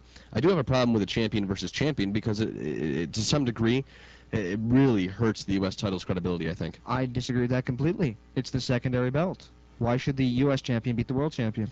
I'm not saying they should necessarily have to fight, but it is the secondary belt. Why are you having the world heavyweight champion, who's Batista, supposed to be this huge, you know, devastating force, go against someone that's clearly a second tier to him? Well, in the old days, the Intercontinental title was supposed to be the step up and the #1 contender to the world title. It was the same thing with the U.S. belt in WCW. The lower level was the TV title, the middle level was the U.S. title, and the main event was the world title. Unfortunately, we've gotten away from that a bit, and I think it hurts more so than this, and I don't think this match hurt Orlando at all. I think the fact that he's not defending his belt... It's because he's already dead. Yeah, you cannot kill what is already dead. I mean, there's nothing he can do with him that's going to make him suddenly seem credible. I mean, they've jobbed him out now since he's had the title. Right. I can't remember one successful title defense, to be honest with you. Yeah. Maybe Judgment Day? I don't know. I don't know. What, Mike, do you even recall him being on a pay-per-view recently? Do I recall being on a pay-per-view recently? Orlando Jordan. Yeah, he was on Judgment Day. What should I okay, what was the question? I'm just wondering. We're going to go ahead and skip that section of the show. We were just curious who he defeated at Judgment Day, because we can't remember one successful I'm curious to what he's defense. even done. All he does is get buried, is what I was saying. Yeah. I just really hope Chris Benoit wins the title, because Orlando Jordan should have never had the title in the first place.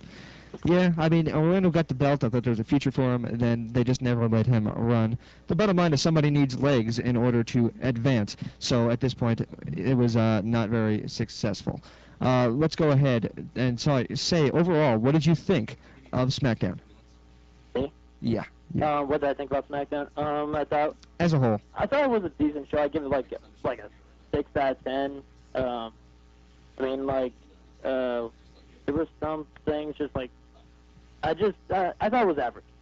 Yeah, I thought it was average as well. I think several segments of it was really good. Like I said, I think the spot of the night, and we gave the worker of the week to Eddie Guerrero. Did you hear that, by the way? Yeah, I saw that. Did you find that funny? Huh? Did you find that humorous? Yeah, I did, actually.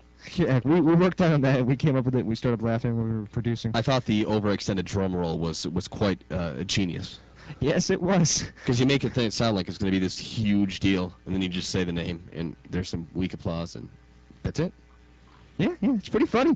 I mean, it's funny what happens when you're sitting late at night and you're kind of in an altered state, and you come up with great production ideas. Dude, I live in an altered state. Yes, you do. You don't even live in a state. I don't even know where you live on. I live in the state of euphoria. Dude, you live in the state of crackheads. Me and Max Payne live in the state of euphoria. Anyway, Mike, we appreciate you calling to the show. Hopefully we'll have you call back next week, my man. Wait, one more question for Mike. Yes, sir. Did you hear that Francine's part of the show now? Yes, I did. You excited about that? Yeah. So, I mean, because I never watched ECW in my life, because I never heard of it till like 2001. Well, I'll tell you what. We had another thing in the works with another top wrestling superstar, and if that one goes through, I guarantee you'll be excited about that, especially if you're a fan of tag team wrestling. Oh, I am, for sure.